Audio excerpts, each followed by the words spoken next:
Hi, this is Senate Government Operations. It is Tuesday, February 9th, I believe. This is Senate Government Operations.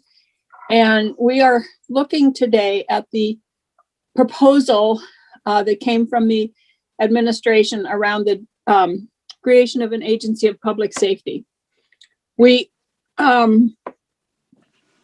there is no longer an executive order because the House has opposed it. So we don't have to talk about an executive order at all.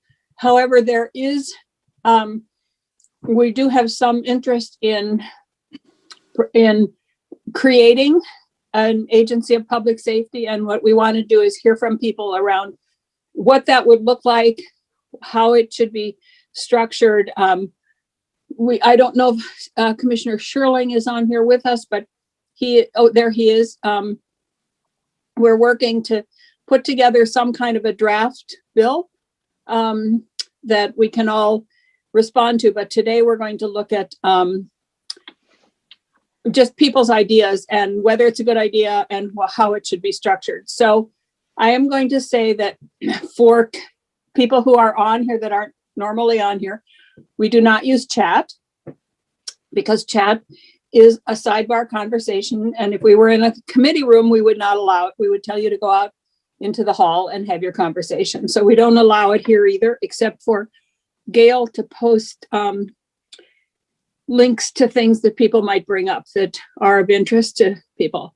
And I will call on different people to speak to us. I'm going to, other than Bill Sheets and Bill Sorrell, is there anybody who has a time constraint that we should be paying attention to? Anthony, were you raising your hand because you have a time constraint, or were you fixing your computer? You're on mute now. I was raising my finger to mute myself. Okay. I'm sorry I'm a little late. No, that's fine. That's fine. We just are getting started. So does anybody else have a time constraint and need to go sooner rather than later? Okay. I don't see anybody. Madam Chair, I just want to say I never got lunch, so I'm listening, but I'm just making lunch. Oh, well, you can eat. We eat in committee a lot. I'm still like in motion, so then I Okay. will be on video. So Okay. So with that, then I think that we'll just jump right into it and go to Bill Sheets and Bill Sorrell first. And I don't know how you want to do this, but there are implications the way the executive order was written. And if we look at it as a bill, there are implications for the council and for the academy.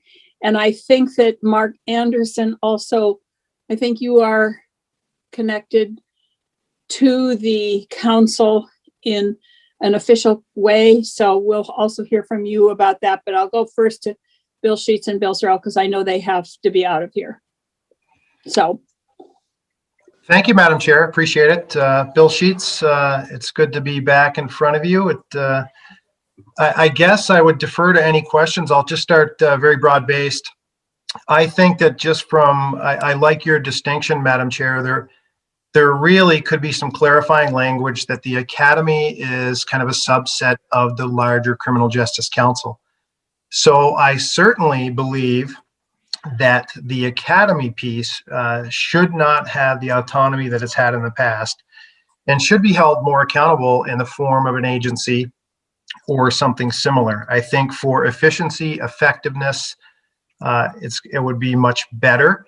I think budgetary wise, I come here with a fairly vast amount of experience with budgets, and to say that the budget here is thin and 92% above and beyond our control, I wonder that if in the last decade, if we were under an agency umbrella, our budget would look a little bit different, that we would have additional resources and a mechanism to be more effective in our budget, in our budgetary response.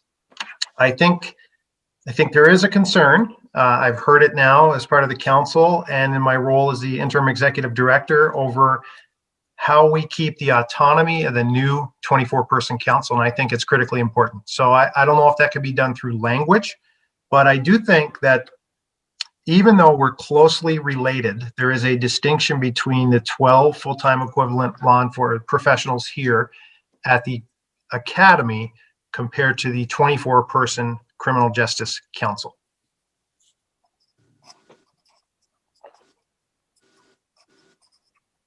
Yeah, and I think that that is important, and I think that we can, that those are the kinds of details that we need to address, and I'm glad we can do this as in statute, because it's hard to get into that detail in an executive order. So, but in terms of the academy, you do think that it belongs. Yeah, autonomy is a wonderful thing until it goes wrong. And there's only one way to ensure that it doesn't go wrong, and that's through direct accountability. And in this case, this position reports directly to the administration, loosely, and of course to the council. But that's only as good as the person sitting in this chair. And there should be some further accountability through an agency. Okay, thank you. Does anybody have any questions for Bill Sheets? Senator Polina? It's just a quick one, because I think you mentioned this, but you think it would have budgetary benefits as well? Senator, I don't think it could hurt. Again, we are as thin as possible. I appreciate the opportunity. I know we got to speak about it last week, all of the implications on S-124. I just think that a larger organization would be forced to support us. And we would not have the option of having certain things unfunded. It'd be a bigger, stronger, more collaborative voice towards funding. Thank you. I think that one of the thoughts from the department was that some of the business administration functions could be done by a support division in the agency itself. So Senator Clarkson? Thank you for that. I think that's what Anthony raises, what both of you are raising. Critically important to have an advocate who's at a cabinet level. I mean, so when you're in the agency, you will have an articulate advocate at the table with, in that whole budgetary process, which is quite different from the way it is now. So I think you'd benefit by an elevated, articulate advocate. Any more questions for Mr. Sheets? So Mr. Sorrell, and I see Cindy is also here with us. Would you like to talk to us about the council now? And we know they're connected, but we also know that they are separate. And you are on mute, Bill Sorrell. There are people who've been trying to tell you that for a long time. I think I got it. You got it. Okay. Thank you for the opportunity to speak a bit about these matters. And I'm not fully on the same page as Bill Sheets, for whom I have the utmost respect, but we're close. First, just generally on the concept of an agency of public safety, unless I'm having a senior moment, I attended the Grafton conference back, I think it was in the early 90s or so, on the idea of the creation of an agency of public safety. And I would, and I think I was at that time either had just left as Chittenden County State's Attorney and was administration secretary, or was still the state's attorney. It's my recollection. And in any event, I thought there were real benefits to the creation of an agency of public safety, and I still do. As far as the academy goes, separately, I do see benefits in budgeting, IT issues, and the like, being able to take advantage of an agency structure, which typically has, you know, a sizable contingent of folks working on either IT or budgeting issues, contracting issues, grant writing, grant administration, and the like.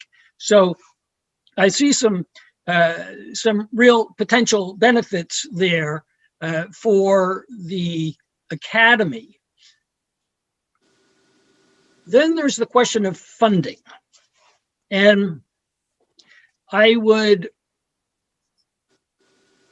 agree that there are potential funding benefits when you're divvying up a large pie with how the fifth floor and the secretary sort of divvy up that pie, even though the legislature, you know, kind of says that the Department of X gets this and the Department of Y gets that. Money, you know, from my 5 years as administration secretary, money moves around and there are differing priorities. Commissioner Sherling, I know, thinks that the training side of the academy and its operations are underfunded. I've heard him say, and he can correct me if he's on, but I've heard him say he thinks it might be $1.5 million underfunded.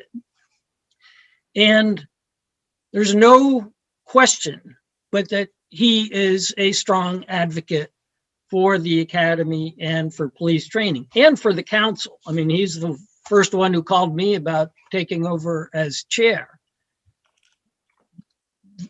That being said, we're level funded in the governor's recommend, despite all of the additional duties that are put on, we say the council, but the lion's share of the work is actually going to be done in the training and so much of the work in S-124 that is given to the council is going to be done by academy staff. And we have some very real needs to remotely come close to meeting what we see as our responsibilities under S-124. And yet, we're level funded. And so we're left, and we have to get off at 2:00 because we have to go to the Appropriations Committee. And we're going to be in there pitching for more money than the administration is recommending that we receive. If we were in an agency setting, I've been there, I've done it. Those who go in and try to say the governor has it wrong, our department or our agency should be receiving not only X, but X plus Y. They're not the most popular people at cabinet meetings or other similar gatherings. And in my view, I mean, I'm not worried about myself. No one's going to call me from anywhere in state government and say, you got to shut up in terms of what you think the council needs to do its job. I mean, I'm not worried about that. But an executive director who is ultimately appointed by the governor might find himself or herself in a bit of a pinch between really espousing, I mean, you can espouse all you want to your secretary, but to be espousing before the legislative branch on what your financial needs are. That concerns me. So I'm not sure that it's financially advantageous to the council and the council's responsibility for the operations of the academy to have to be in agency. The jury's sort of out on that for me, and our current experiences are all that I have to go on, and we're going in slugging for ourselves before the Appropriations Committee in about 10 minutes. The last thing I would say, I apologize for taking too much time, is another matter that doesn't have anything to do with finances, about the potential merits of the independence of the council. I think what the legislature was trying to do, you know better than I, but to put more voices into the creation of policies involving the operation, the recruitment, the training, the disciplining, and policies for law enforcement. And if the council loses its independence, those who are calling for other citizen oversight groupings over law enforcement statewide, to the extent that the council is now, even though it's made up of significant numbers of law enforcement, they don't have a majority, and it functions as an independent body. And I think I'd like to think longer and harder before I say it's a good idea that the council loses that independence. So I'm going to ask if anybody has questions, but I think that is a huge issue, and that's been brought up to me by a couple people, and which is one of the reasons why doing this statutorily instead of in an executive order, language can be put into there to assure that independence. Yes, I appreciate that. Yeah. Committee members, are there any questions? Cindy, would you like to add anything here? Good afternoon, Senators. I'll just really briefly say I second, if there is a restructuring to occur, what Executive Director Sheets mentioned, and the distinction between the council and the academy. And I've worked there a long time, and I've spent a lot of time explaining to people that yes, the agency I work for is the Criminal Justice Training Council. And then we also have this sort of board of directors that is the council. And sometimes when like directives come down, people are confused over whether or not it's the board of directors, council members' responsibility, or the employees of the agency that I work for is responsibility. And so some clarity there, if it could be added, would be useful, I think. The academy is a location and a program, but it's not the agency that we all work for. The agency is the Criminal Justice Training Council. So it's just confusing. And I think if it could be cleared up, that would be helpful.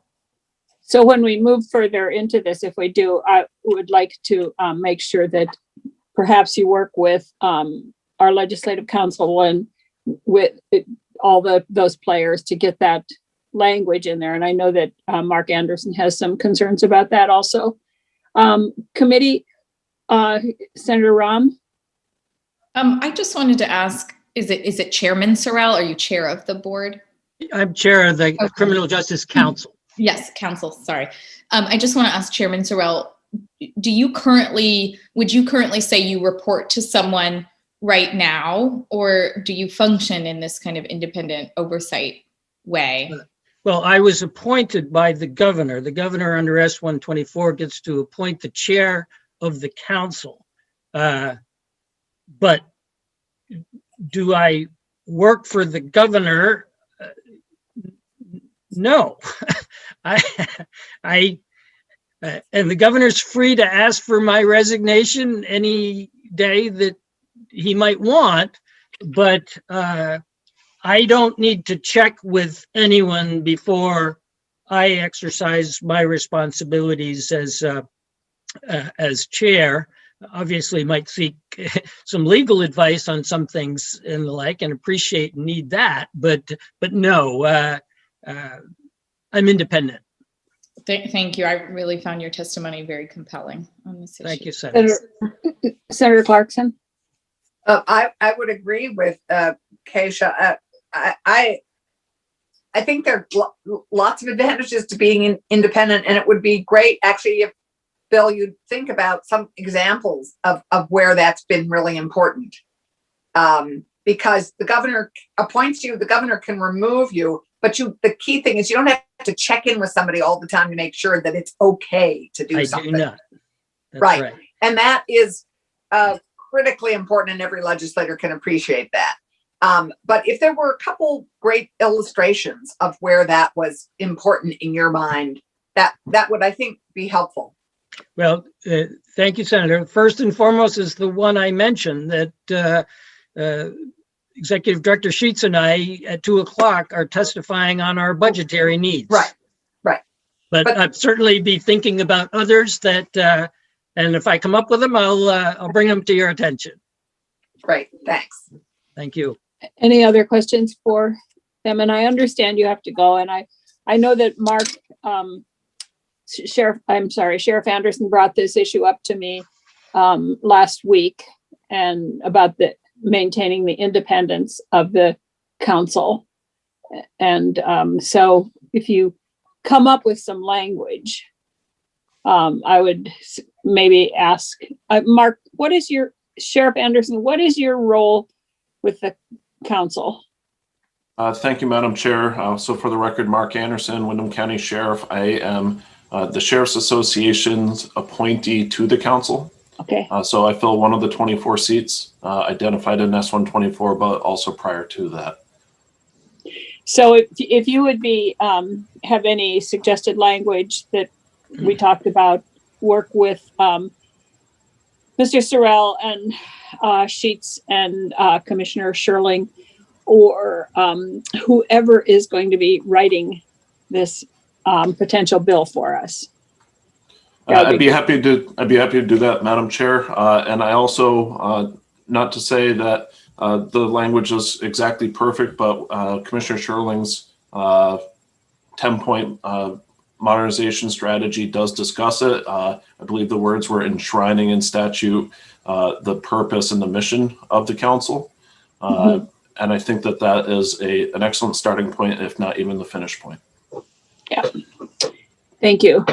So any other questions on this issue of the academy and the council right now? And so I think our committee, or my intention, and I don't know if the committee even agrees with me, is to try to create a bill that we could then look at to see and have people testify on. But I wanted to get this initial conversation first from people so that we had an idea of all the things that might need to go into a bill. And Commissioner Sherling, did you have your little hand up?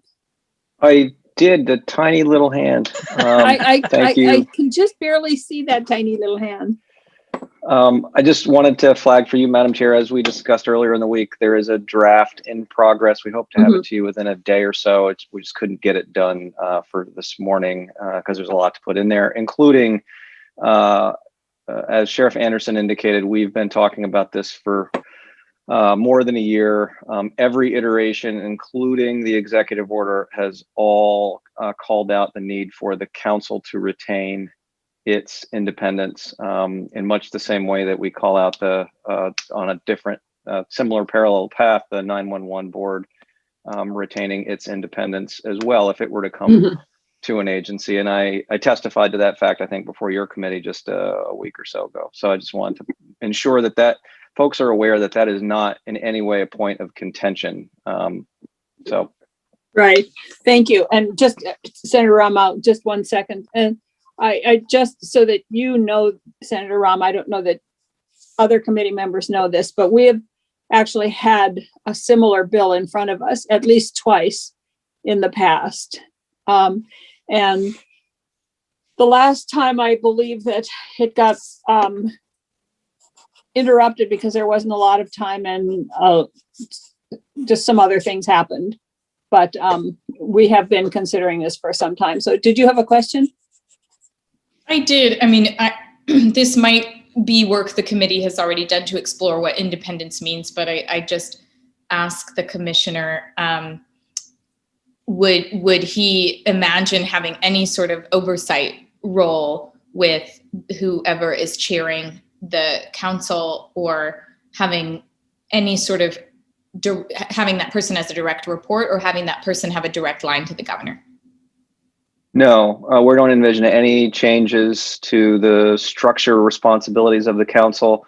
The only change would be, as I've testified to previously, the support the council would get for his operations would move from a 10-person operation and a $2 million budget to a 600-person operation and a $130 million budget.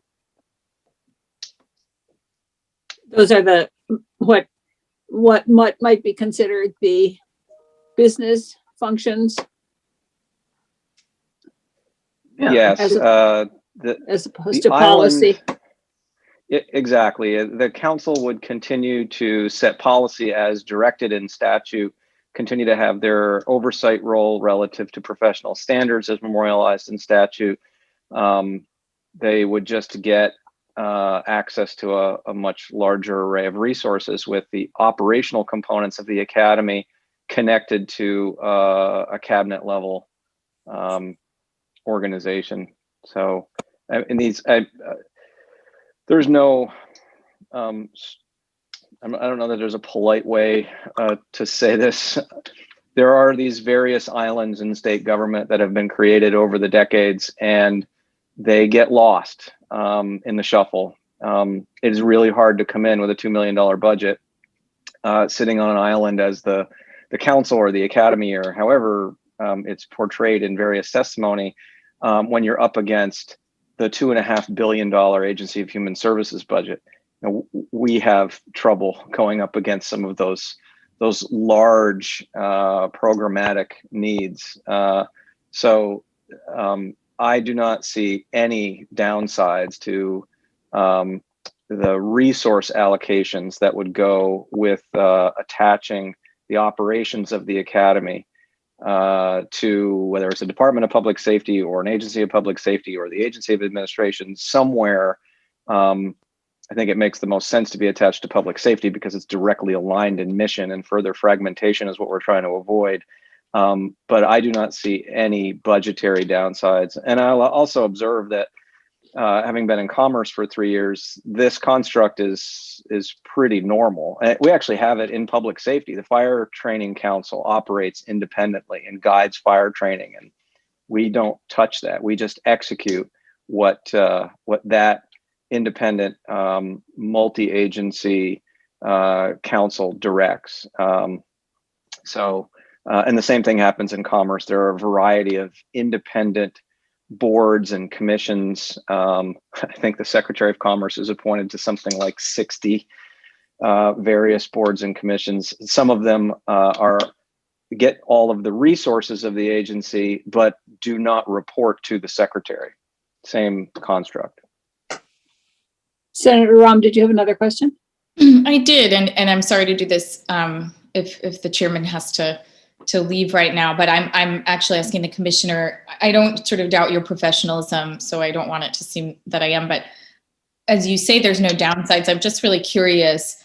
Are there any certain resource allocations or personnel support systems where you could see any delay in getting something to this kind of council that has independent oversight functions that could have you accused of sort of slowing down what they're doing, et cetera? I mean, I'm just trying to understand islands are important sometimes. And so, I'm just asking you, what kind of resources and personnel would they be getting, and how could that potentially interfere with their work more than help it? I'm not exactly sure I'm following the question because it sounds. Can I You're throw asking something out here? what resources would be going, but how it would interfere with operations. So I'm not sure I'm following the. Maybe I can give an example here, and I don't foresee this happening, but instead of, you have a division of support services, and one of those is potentially grant writing. So there's a grant that's available, and the grant writer says, well, I'm not going to do that one for the academy because I don't think they're important. Is that what you're referring to, Senator Rahm? Something like that? Yeah, I'm just trying to understand where it might be beneficial to be reliant on a larger organization, but where that could become a dependence that's harmful to the independent function of this kind of organization. But the academy isn't independent. The council is. I'm sorry, I wasn't specifically speaking to the academy. I was speaking to possible independent oversight functions of the council.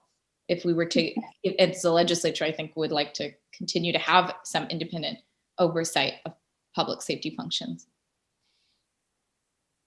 I'm sorry, I'm not following the question. The council would retain, as we framed it, the council would retain all of its independence. The primary challenge that I'll observe over the last 30 years in watching the operations of the academy is it is vastly under-resourced. It requires the contributions and good nature of 73 police departments around the state to operate. Almost all of the training assistants, almost all of the instructors are volunteer. The budget is an afterthought in the grand scheme of the state budget. There's no budget for investigators to assist with the professional conduct investigations that are increasingly taking center stage. If it were some large, robust budget that could conceivably be leached onto by another organization to try to bleed it to fund something else, this would be a completely different equation. But it is so under-resourced that there's no ability to, the only way that osmosis can work here is to infuse more resources into the operations of the academy. They just don't have enough people. They don't have enough money. They don't have enough resources to do the mission that they've been charged with. Okay, so let me just give an example with the criminal justice. I'm going to, Mr. Sorrell and Mr. Sheets, I believe, have to leave. So thank you. And we'll be back to this next week. Okay. Thank you very much, Madam Chair. Thank you. And thank you both. And Cindy, I don't know if you're staying with us or going, but okay. All right, Senator I'm sorry. No problem. So let's just say we wanted the Criminal Justice Council to be able to work with racial justice organizations to give grants to communities that want to have community-led conversations about what public safety looks like in their community. And that might lead them into conversations about moving resources from policing to other forms of public safety. What would it look like for the back end support for the Criminal Justice Council to go to administering grants like that if they were part of a larger organization that might have different philosophical feelings about those kinds of grants being given out? So two answers to that question. One, operationally, they would have the assets of an entire division, administrative division that handles grant administration, accounting, and things of that nature to administer those grants.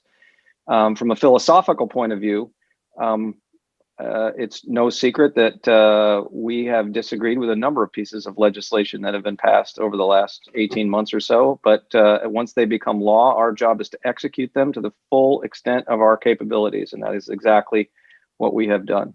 That's what we would continue to do under the construct that you're describing, Senator.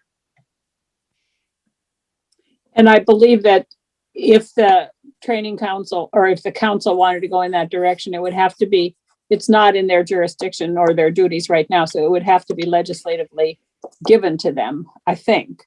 And then, as Commissioner Sherling says, they would be expected to obey the law. Yeah, I mean, the most important point there is that in its existing form, I don't want you to cross-check this with Director Sheets. I do not believe there's any capacity to execute what you just described. There just aren't enough people and not enough resources to execute a program of that nature, where within the Department of Public Safety, we do that every day. Senator Clarkson? Oh, I thought you had your hand up. I'm sorry. Okay, and I just will remind us that we in S-124 charged the council and the academy and the department, and I don't know who else, to investigate whether or not the academy should live under an agency, and if so, where. So we asked them to investigate this. So let's move on then to other people who want to weigh in. And Bill, Sheriff Bill, I see you. Senator Clarkson, did you have a question first? Yes, well, you just raised a good question, which is, remind me when we asked for that update, because I don't think it was a report, but we asked them to weigh in on that, didn't we? And No, when we did asked them to come to us with a suggestion. So this time period that we're looking at would be a good moment for that suggestion. This is their suggestion. Yes, They should, No, we no. asked, okay, go ahead. So I just want to clarify, because I think it was a little bit of a mixed message, that my understanding from Commissioner Sherling is that the recommendation is that the council continue its independence, Yes, just but be incorporated in some capacities in the agency to benefit from all the administrative resources and grant opportunity, all the resources that are that would be in that agency that would benefit the council and the academy. well, what we asked for was not But- to look at the placement of the council. That was not in the equation at all. It said, where should the academy live? And come to us with a recommendation. And that's what they're doing, is coming to us with a recommendation. That was we asked them. In fact, we had in there, but the House took it off. Should it even live in Pittsfield? Right. Or Pittsford? Pittsburgh. Yeah, we had that in there also. And should it maybe live under an institution of higher education? I mean, but we asked them for that recommendation, and this is their recommendation. So I see Commissioner Sherling has his hand up again. And Yes, then Madam Chair, Sheriff Bill. I was just going to add that we were part of that preliminary engagement process, and we engaged the stakeholders, chiefs, sheriffs, the Law Enforcement Advisory Board, the previous version of what was the Criminal Justice Training Council, because the new council was not seated until January, and there was unanimous agreement. We also engaged Vermont League of Cities and Towns, the Mayor's Coalition, a variety of representative government entities, and unanimously those organizations were in support of moving the operations of the academy itself within the Agency of Public Safety in the manner that we framed it, where it was under a division of support services and not embedded or accountable to the state police. The important caveat is the new council has only met twice and has not in its entirety weighed in on this, just because they're brand new. Sheriff Bill. Madam Chair and Commissioner, he just explained that I put on my other hat, being the chair of the LEAB. We did have a quite active discussion on this. And you got to remember, the LEAB is made up of just about all law enforcement in Vermont, plus like someone from the Attorney General's office, Defender General, Vermont Leagues and Cities and Towns. And it was unanimous to move the academy, just like you were talking about, just what the commissioner explained, to the DPS, or if you created the new Agency of Public Safety. And, we want to see the independence. Sure. We want to continue that. And, the commissioner he's assured that's the way it's going to be. So, we're on board with the move. So, and it was unanimous on the LEAB side. Thank you. Maybe we could someday hear from Mike DeRoches to see how the how that works, because it's kind of parallel to this. The academy would be under the agency as the fire academy is now, but the council isn't. Does that make sense? Just here, and maybe we can duplicate the language somehow.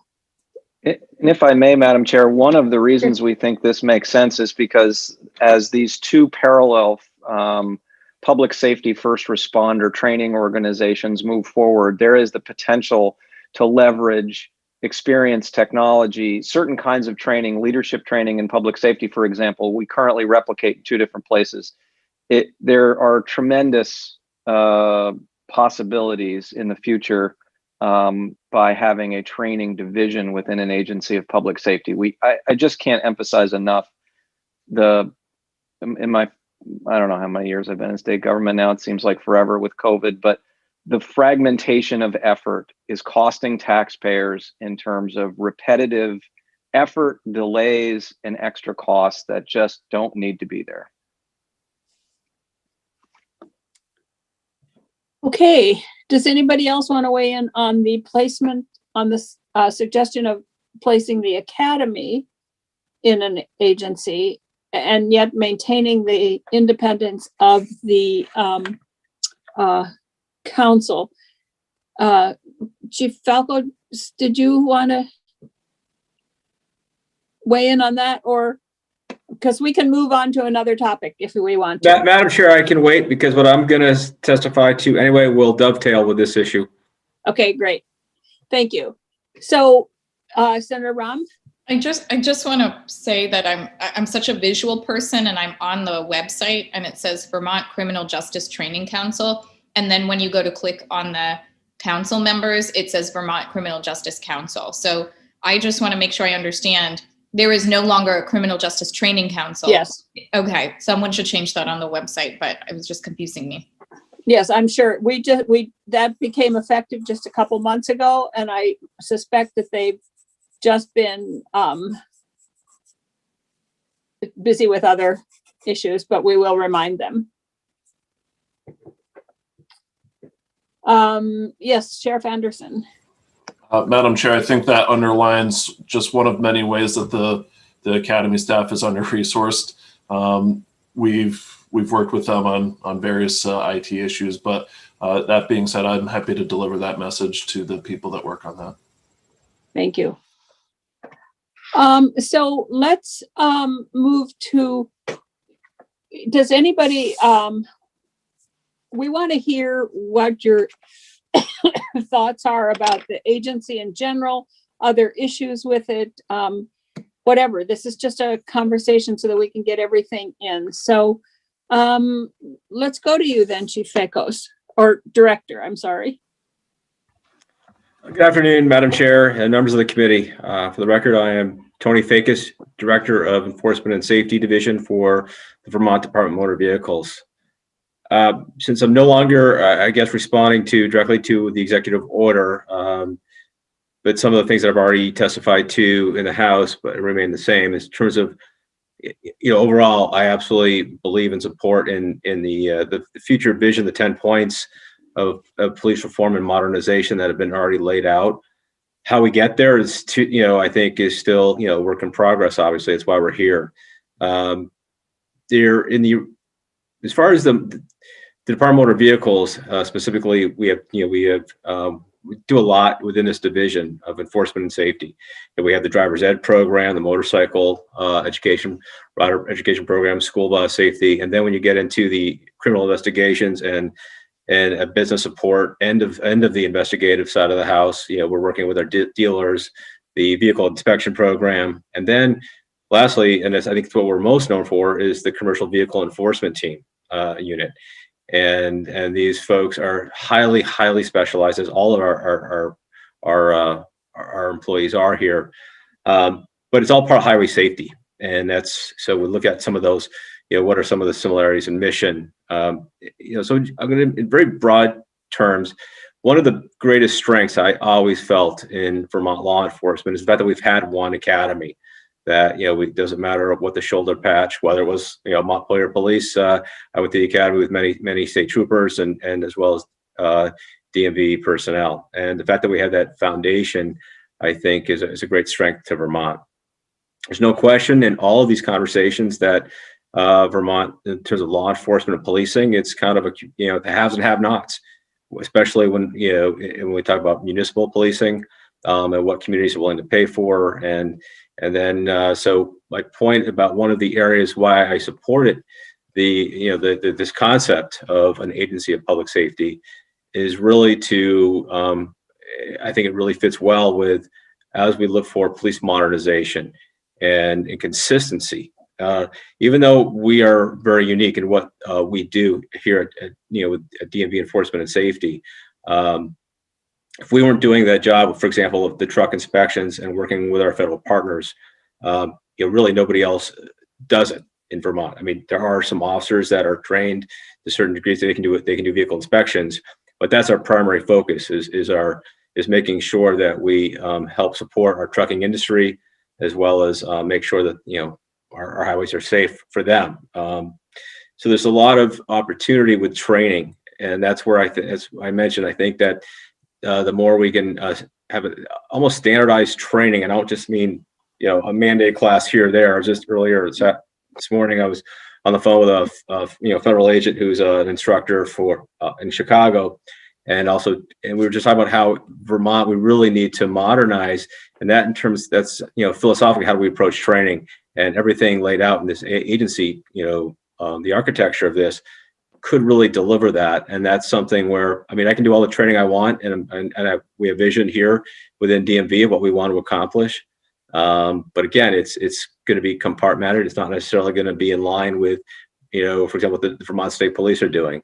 There's a lot of things that Vermont would be very proud of with their state police. For example, they're a CALIA accredited organization. I mean, there's a lot of opportunity for joint projects. Again, sharing of their of technical platforms. But I think the end result, although it would be incremental for us, because I want to make it really clear, our folks do a phenomenal job. They're highly respected in the industry, as well as by their peers, and I couldn't be prouder. And they're very, and they have a lot of pride in that. Pride goes to their identity, and yet there's some concern that they may have that they don't want to lose that, but also at the same time, where can we add to that training value, that consistency of policy, professional standards, and accountability to kind of take us to that next level? So that's why historically I think why this conversation keeps popping up again. And especially now with we're really reevaluating how we police, whether it's a highly specialized avenue, such as what we do with commercial vehicle enforcement and regulating the automotive industry, if you will, here in Vermont. But those are the things why I think create some opportunity, as long as, again, nothing detracts from the success and how we do business here with our division. Is that your hand, Senator Clarkson? No. Okay. So the way I understand that the executive order worked, and I think that I heard you say you agreed with it, is that there would be two departments under the agency, and the one department would include VSP and motor vehicles, as two different divisions, I believe.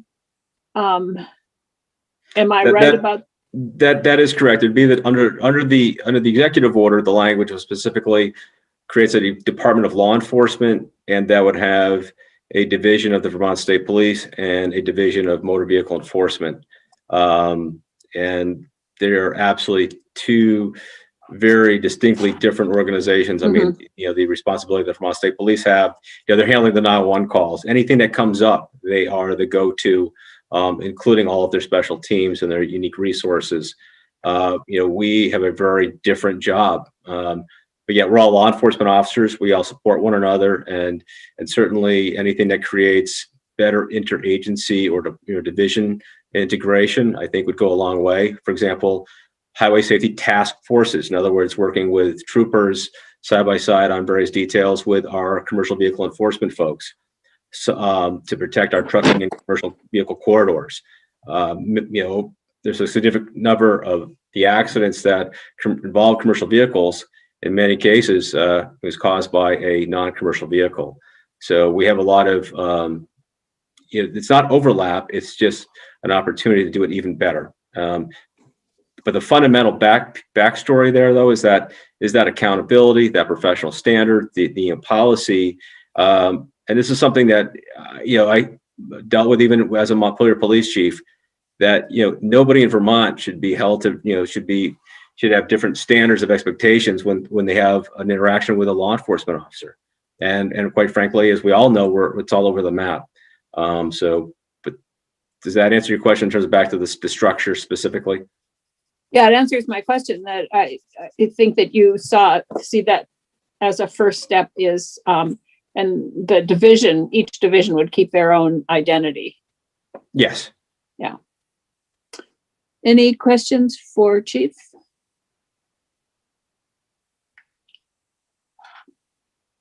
Okay, so I do know that Thank you. John Federico, he works for you, right? That is Am I correct. right? He is one of our commercial vehicle enforcement inspectors.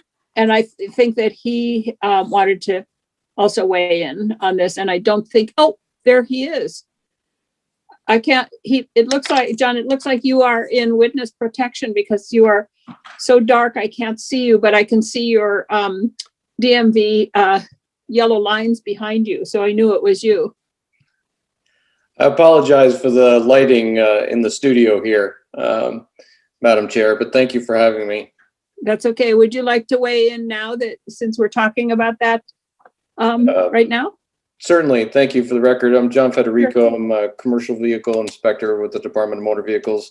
I'm also the VSCA representative to the Law Enforcement Advisory Board and the Vermont Criminal Justice Council. And this was a surprise to me as well today to learn that we weren't really going to be speaking directly to the executive order as I spoke to the House Government Operations Committee last week, but just narrowly speaking concerning the Department of Law Enforcement aspect of the previous plan, I guess a couple of the things that I would bring up are that it's not so much the change. I've heard it said that change is really the sticking point here. I mean, I think we're all used to change. We're all used to adapting to change. But it's really more of the unknown that's the issue than just changing. No one has a problem when there's a need for change, but it's a lot of the unknown. If this is going to go forward, I think what we would press for is some level of the rank and file being included at high level discussions about how this might proceed, and as we've not been involved in the past. I'll be frank with you. I understand everything that Director Fakis has said, and I understand some of the goals here, but we're still not currently seeing the benefit that this would be to either our department, our mission, or the taxpayers. The Department of Law Enforcement, of course, would require more than just the state police to be a department. Otherwise, it wouldn't be a full department. And we're not quite sure yet why, if philosophically this was important and useful, that other law enforcement agencies in the state, and I understand that they were included in the executive order, but under future study. But just sort of wondering if it's good for one group, wouldn't it be good for all groups and to be discussing it as a whole? I mean, we currently are lucky enough not to have issues with funding, so I don't think it's a funding issue. We're really tied into what I would call the neural network of the DMV. I think it's going to be, I think there's going to be a lot of things that come up. I mean, to me, I liken it to kind of like those flipping houses shows. I mean, every time we are going to open a wall here, we're going to find a new issue or a new problem, and it's going to cost potentially more money. And there's a lot of unknowns there. I mean, we've talked about how there are some known increases right off the bat. This isn't a money-saving operation anymore, or plan that I've heard it said, and so that bureaucracy that may be created in the Department of Law Enforcement just right now looks to be unnecessary to us. But again, if we were involved in future high-level discussions, perhaps those those ideas would change, perhaps not. But we're not the only ones concerned about that. I won't speak for him, but there was some testimony from the trooper side of things that that bureaucracy that would be created and be more costly would be concerning as well. And I would just lastly say that we in some ways operate like a different law enforcement agency, just like a Montpelier PD or a St. Johnsbury PD. We easily can pick up the phone, share training, share ideas, share operations.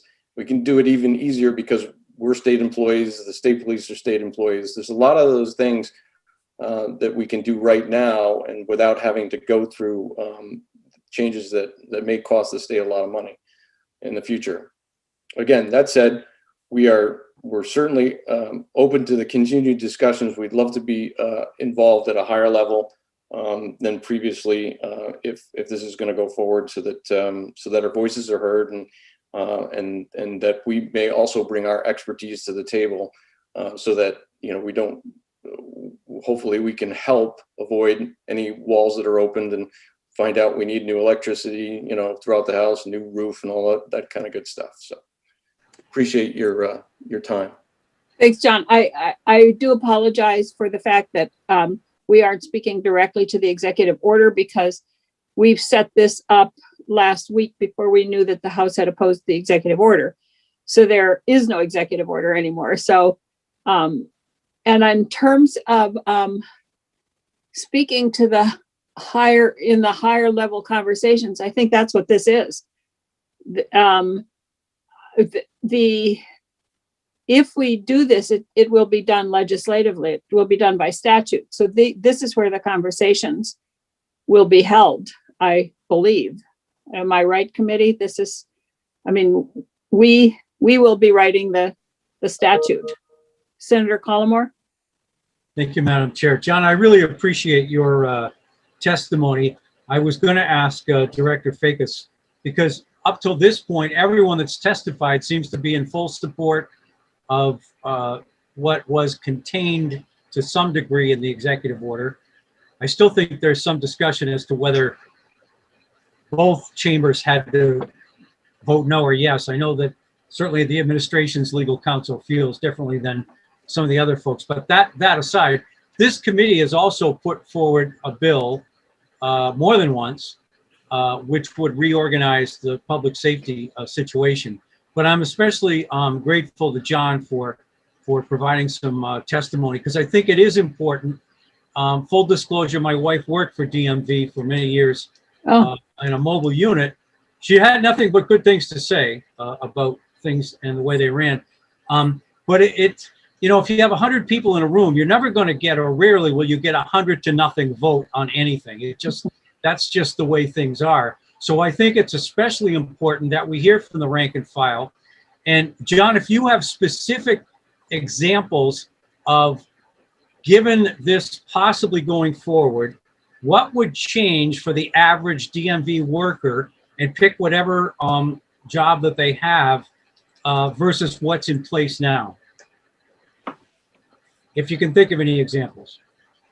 Thank you. I can't think of any examples right now, because all that we've heard to this point is just that nothing will change.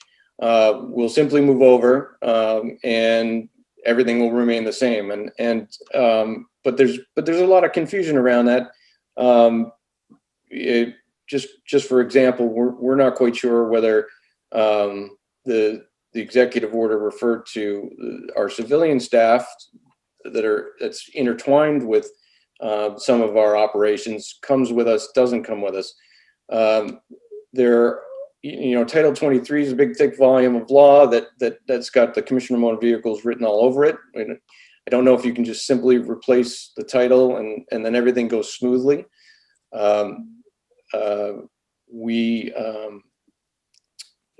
like I said, because it's just sort of been a flat, no discussion, but just a flat, nothing's going to change. Don't worry about it.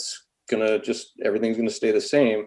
It's like I said, it's not the change, it's the weary of the unknown that I think has been the biggest sticking point so far. Okay. I mean, we certainly, there's a little lament that, the inspectors have been around for 100 years. We just celebrated that anniversary of the history of Vermont motor vehicle inspectors, and that, and that's ultimately going to change. It's not a reason to make this decision to go forward or not, but it's part of the identity part of it as well. So maybe I could turn the question a little bit to Tony, and you must have had someone comment negatively or at least express some doubt about the change. Can you offer any sort of reassurance to the folks who might be watching this? And John, I'm very sympathetic. I've gone through 4 or 5 ownership changes in the job I used to have. And when they say that nothing's going to change except the color of the check, that's the first indication that there's going to be a big change coming. So, Tony, if you could just sort of reassure the folks that work with John. Sure. I mean, right now, the executive, I'm going to go back to the executive order language. It was specific to the director position as well as all sworn DMV. So I've already made clear to one of our non-sworn staff that he's directly involved with this commercial vehicle enforcement unit. He does audits and inspections, and that's absolutely part of it. In all respect to Commissioner Manoli and I, we also have some discussions that we're still hammering out on. What if it's no longer an enforcement and safety division, for example, standing up a new division that would directly support the business side of the function. But either way, it would have to still be embedded in my vision. Still have to be absolutely embedded into DMV. For example, we have Attorney General, people from the Attorney General's office assigned to DMV. We have people from ADS assigned to DMV. So that's how I would envision it. And I want to make really, and if I didn't make this clear enough in the beginning, again, we're not broke. It's a very highly functioning team. But where we get into some of the more nuanced opportunity and changes that could impact a sworn officer of the DMV, in the case of looking at if there was an allegation of misconduct, it is a different process than if it was, for example, currently for a Vermont State Trooper, because of a lot of that has to do with just there's union issues, different unions, different structures, and how those are handled. And I don't want to just put up that as something negative. I'm saying, but in terms of the accountability piece, though, and what I'm looking to is take something that works well in my vision that I think I certainly, I really buy into with what Commissioner Schilling has laid out, is that we're taking something that works really well, but can we actually make it even better? Policy development and training opportunities and staff development is the area that I've been highlighting consistently with that. As far as it's not going to change for anybody, the workstation locations, everything right now I don't see a reason to change that, but maybe there could be opportunity down the road. Again, thinking about, a workspace or having in a barracks where, again, be more cross-pollination, if you will, of different agencies and ideas. But I want to make clear also, we work very well with the Vermont State Police and all the municipal departments, and because we're a unique resource, in that regard. But in terms of the unknown, those are questions that I think are concerning the union membership that I just can't answer at this time. All right, thank you both. Yeah, I think that, and I don't want to go back to these studies, but we've had about 10 or 15 studies done over the past number of years, and every single one of them has recommended that all the state sworn officers should be somehow, they should keep their identity with their with DMV, and it's Fish and Wildlife, DLC, and DMV are the 3, and that they should keep their identity and think of it much as the Attorney General's office. They're in the Attorney General's office, but they're actually assigned to someplace. And that's been a recommendation since I started here in 2000, 3. That has been a recommendation every single time there's been one done. So, Senator Clarkson? Thanks. I don't know if this is a question for John or for Tony, but how many people are in the DMV law enforcement division, and how many of them are, as you call them, sworn officers? I'm not sure what they're sworn to.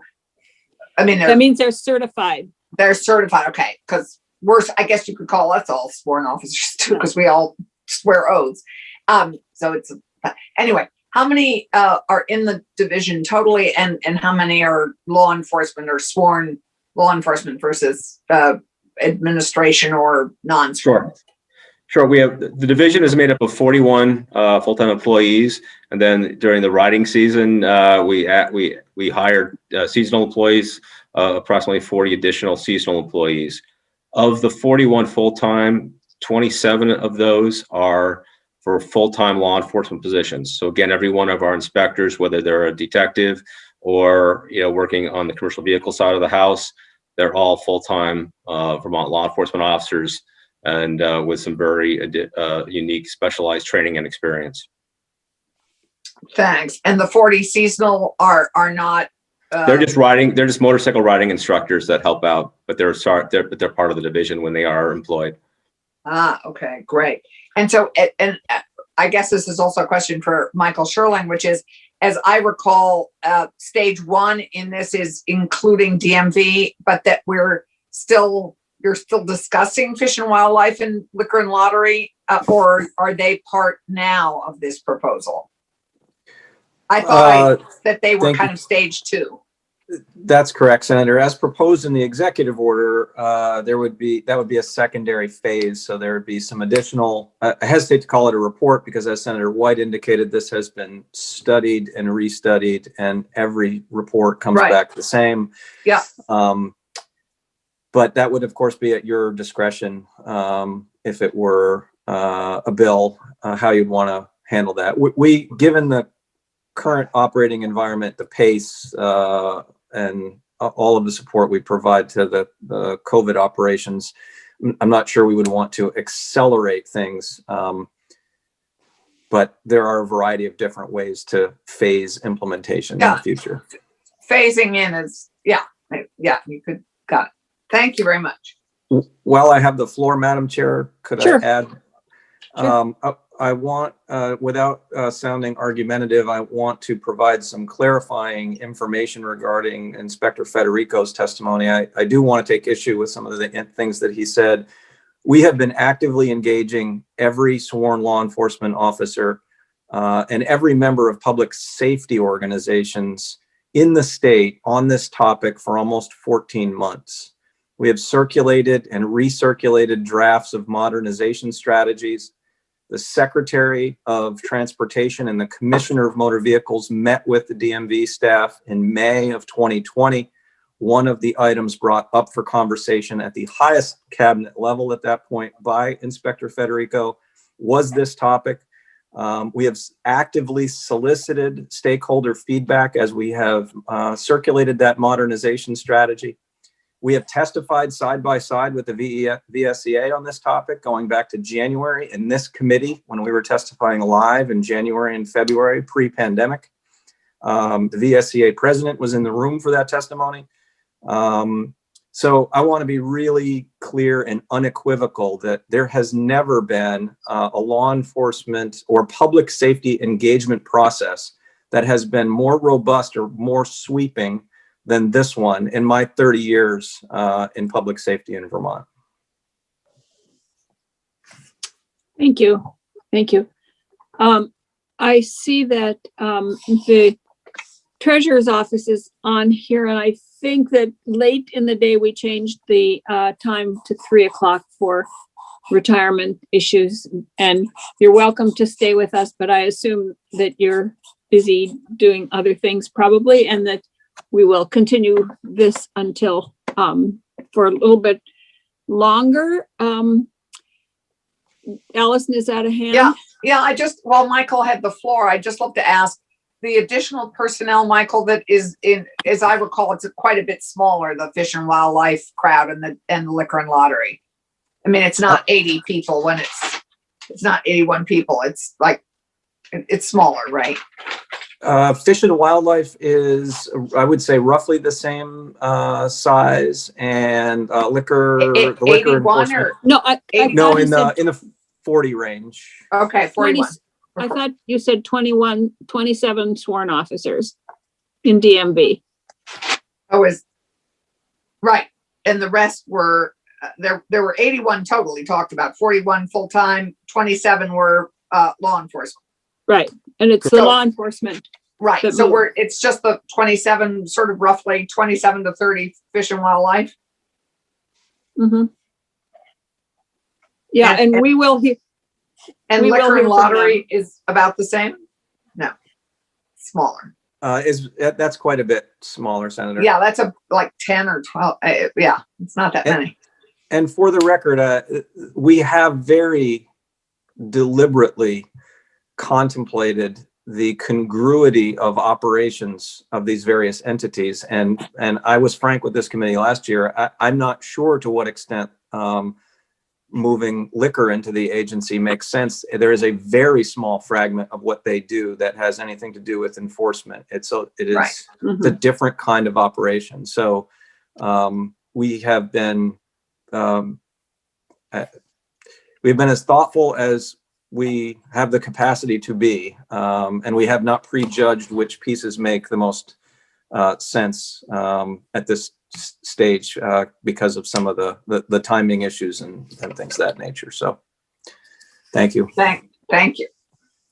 so on this, the issue of the agency, and we will keep this conversation going. Clearly, this isn't the last time we're going to do it. And when we do it next week, we'll hope to have some kind of a draft that people can actually look at to see the language, which will be helpful. But Tim Page, who are you representing?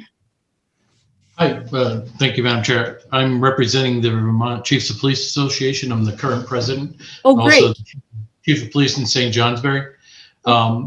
I'm basically here to support the transition to an agency format. Mainly, the chiefs aren't involved in the minutia of who's going to be what under the agency, but we do see benefits in its formation. We are going through such a time that the training and recruitment of officers is going to be paramount. And having an agency that would be a lead agency with the academy as part of that to advance the academy's mission and personnel, I think is huge. We need to improve our training. We need to improve our personnel that we're hiring. We need to set a professional standard for every organization out there. And I think we can do that through a robust training of our people. And I think that can only be accomplished if we have the funds and the resources to do that. And I think as an agency, that'll afford us that opportunity. Not to mention that departments such as myself that are smaller rely on the Department of Public Safety right now for certain investigations, sometimes manpower issues, things of that nature. So I think bringing it all together under one auspice would be beneficial for everyone, both in resources, but budgeting. And so I'm here just to show support for the agency. Thank you. And are you speaking, you're speaking for the Chiefs Association also? Yes, Madam Secretary. I polled the chiefs before coming here and overwhelmingly in support of this move. Okay. Thank you. Thanks for being here. Any questions for, how about the Sheriff's Association? Anybody want to speak for the Sheriff's Association? Madam Chair, Sheriff Boniak, as president of the association, we're in favor of moving the academy and 911, to DPS or the Agency of Public Safety. We want to remain neutral as far as advocating for or against creating the agency. So that's our stance. But we do want to see we'd really like to see the academy and the 911 board go over, just like Chief Page mentioned about, especially the academy. So that's our stance currently. Thank you. Thank you. Anybody else want to weigh in on this, on where we are right now with it? Vince, I saw you joined us. Did you have anything you would like to say? Well, maybe he didn't join us. Well, he's there. He looks like I he's see. thinking. I think he's giving a speech at BBSR. He's seeking refuge in our committee as usual. Oh, yes, many people come and sit in our committee to get away from the hustle and bustle, but I think he's probably waiting for the temp workers discussion. Okay. Great. In that case, I'll just ignore him. So does anybody else have anything else that they would like to throw out on this issue right now? And then let's get everybody here the next time we bring it up. Senator Clarkson? Yes, I'd just like to go to Commissioner Sherling's question, because it sounds like you did a pretty robust survey of everybody in law enforcement, or at least a large number of people in law enforcement, when you said you had reached out and publicly engaged so many people on this issue. And I think for us to make, as we consider this, it would be great to know if you could get us the number of people that you reached out to, the number of people who responded, just so people understand the public engagement, the robustness of that feedback. I think that would be helpful in making the case. I'm happy to provide an outline. I think, Senator, there may be a report that we drafted back in December on some of this engagement that we sent. With the there's numbers. So many reports I need to apologize. check. I need to make sure that this is one of the topics that had a report. So I'll double check that. Great, because I think that would be useful as we go forward. And John, is John still with us? Yeah, you are.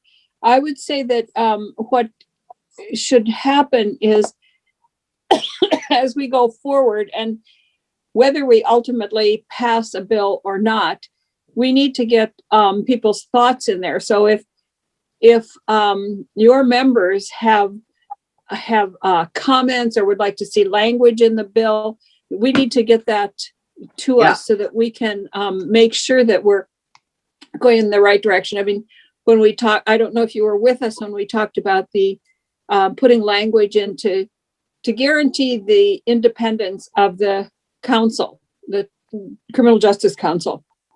If there's language that needs to be in the bill to guarantee the not independence, but the identity and preserving the identity of people who are not in the Vermont State Police in their individual units, we need to get that language.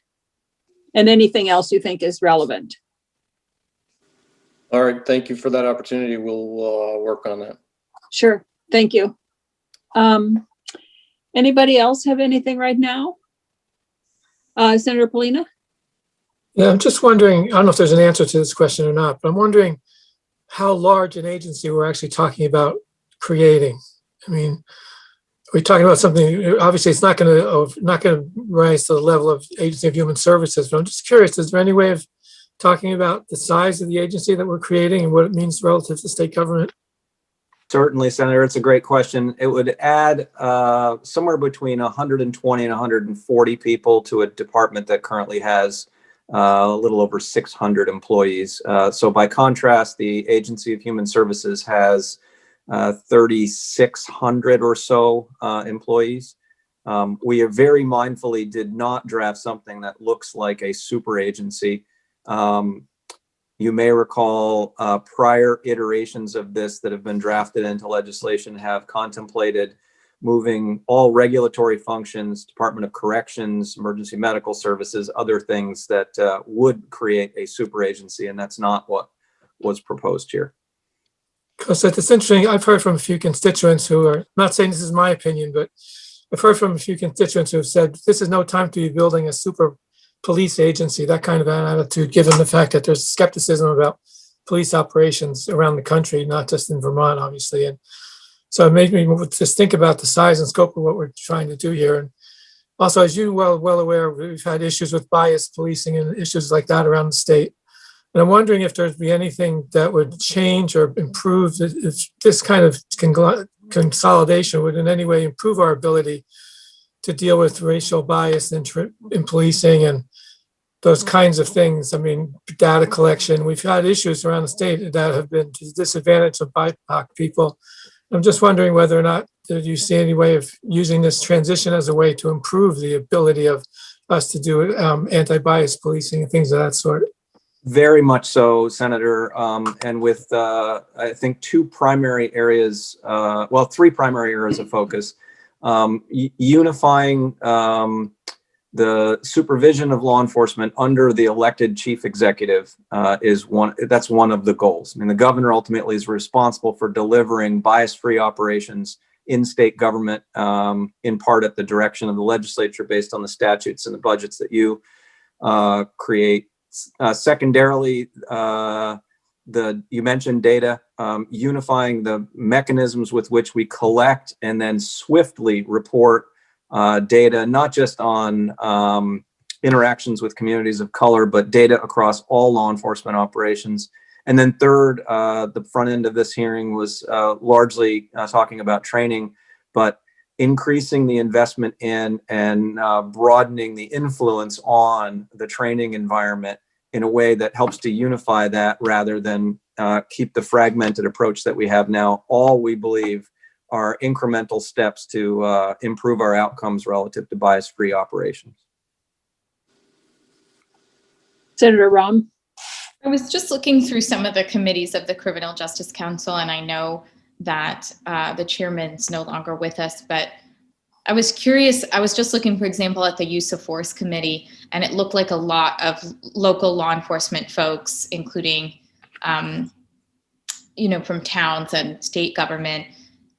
Is anyone, Commissioner Sherling, paying attention to the racial and gender diversity of some of these committees and task forces? Are you doing that right now in your department? We are very much doing that. We have a fair and impartial policing committee that's co-led by a civilian who also serves as our equity advisor. I can't speak to the nuances of how those committees were formed relative to the council, as that was done by the chair and the director. I'm just a member of the council. Do you have a philosophical approach that you encourage your team to be guided with in this regard? Yes. Put most simplistically, broad engagement with communities with special emphasis on extra outreach to those who have been historically marginalized. And that is one of the core reasons we've got an FIP team. They engage on a monthly basis with over 100 stakeholders from a diverse backgrounds on this topic of operations, policy, training, and communicate with them generally about things that are happening statewide. So that's our primary operating methodology right now. My last question is, I'm sorry. Go ahead. Do you see opportunities to pay more civilians to engage with you in this work, knowing that it's kind of an additional burden for them to engage on these issues and continue to give their time and capacity? Stipends, yes, we've actually recommended that. I think that may be too many documents, but that may be drafted into the modernization plan. Actually, I'm fairly confident it is, to look at increasing, either establishing or increasing stipends for civilian participation in things that would otherwise be volunteer efforts. Thank you. I saw Sheriff Anderson, you had your hand up. Thank you, Madam Chair. Just to follow up on Senator Polina's comment on benefits, specifically around training. Back at the end of 2019, before we started looking at law enforcement in the way we are now, I was engaging with an organization that it was a training system and platform that I had the benefit of going to down in the Federal Law Enforcement Training Center.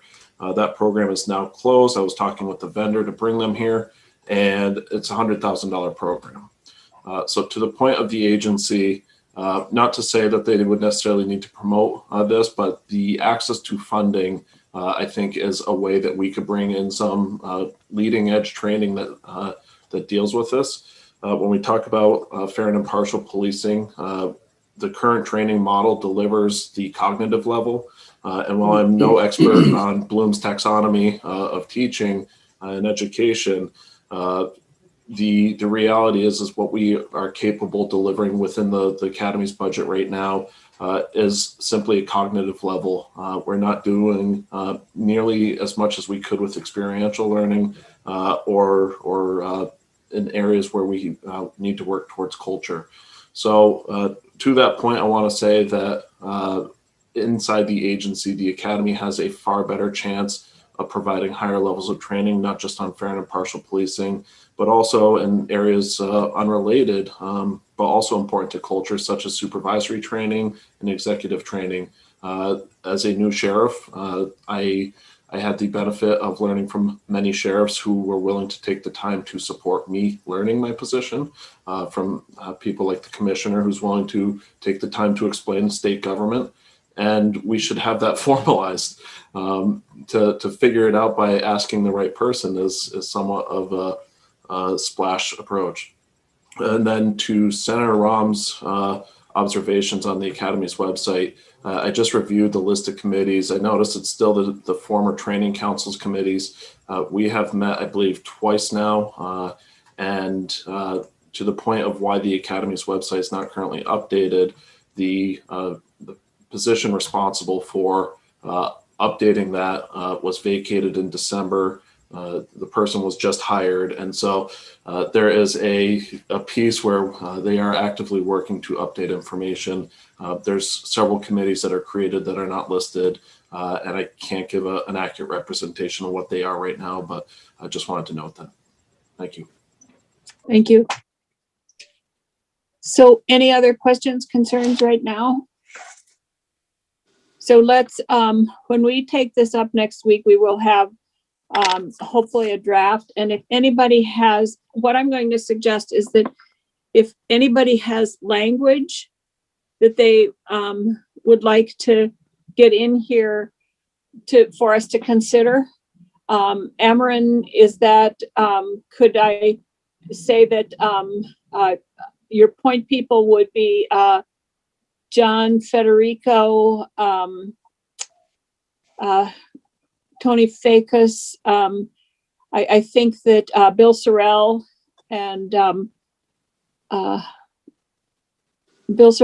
Mark Anderson may be around the independence of the council. If there's anybody else that wants to get language in there, not that we will adopt all the language necessarily, but we can get it in so that we can look at it in a draft form. Does that make sense, committee? Okay. And if any committee members have suggested language, I'd suggest that we get them to Amarin also. Okay. So with that, May we, Madam Chair, may we have a 5 or 10 minute break to go do our stretch our limbs? that is exactly what I was just about to say. Is let's see, it is 3:01. We will be back here at 3:10. That's 9 minutes. We should be able to do it. All right, here we are back, committee, and we are looking at the issue of temporary workers. And I'm looking for my folder, but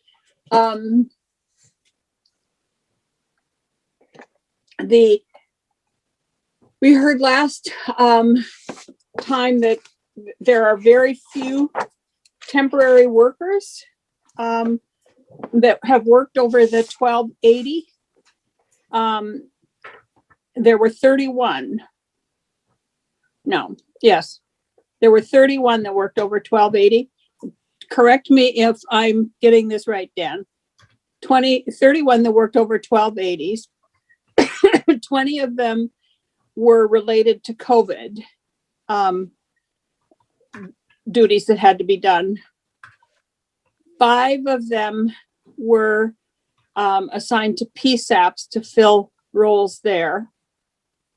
And 2 of those 5 want to work on a limited basis. And 1 was in the EOC. Do I have that right? You're muted. Of course I am. For the record, Dan Pouliot, Department of Human Resources Deputy Commissioner, and that is 90% correct, Madam Chair. But the Department of Public Safety numbers, the 5 that were Department of Public Safety, 2 of those are in the PSAP, 911 callers. 3 of them are working in the SEOC. Okay. And then there were some seasonal workers. 10 worked over the 7-month time, and only 3 met the 2-year period of being over the amount, and 2 were PSAPs, retired, and they filled in temp. They weren't subject to mandatory overtime, so they liked that. And 1 was a retired private medical practitioner who works for Dale. That is all correct. Is that right? Yes. Okay. I just wanted to make sure that I was getting this right, because the way I looked at this, we didn't have a huge temp problem in the executive branch. Is that the understanding that other people got also? Yeah. Yes. Okay. I just wanted to make sure I understood that. And can I get VSEA? Is that the way you understood that also? Could you restate the question, Madam Chair? The question was, given the numbers that we were given last week and that we just repeated now, it seems that we do not have a big problem with temps in the executive, going over the 1280 in the executive department. Is that your Correct. understanding? Yes, we give a great deal of credit to the Department of Human Resources for grappling this issue and trying to deal with it effectively. And in large part, it's thanks to the committee taking up this issue over the past several years. However, there are still individuals who fall through the cracks. And there is, of course, the judicial branch of government that continues to be what we consider problematic with the use of temps. Okay, so I think that what we'll hear, we have Patricia Gable with us today. So I think we'll hear, does anybody have any questions about that kind of section of it? Yes, Senator Clarkson? So at its height, when the VSEA identified this as a real problem, and remind us at the height of the problem, how many temporary workers were there that were working over the 1280?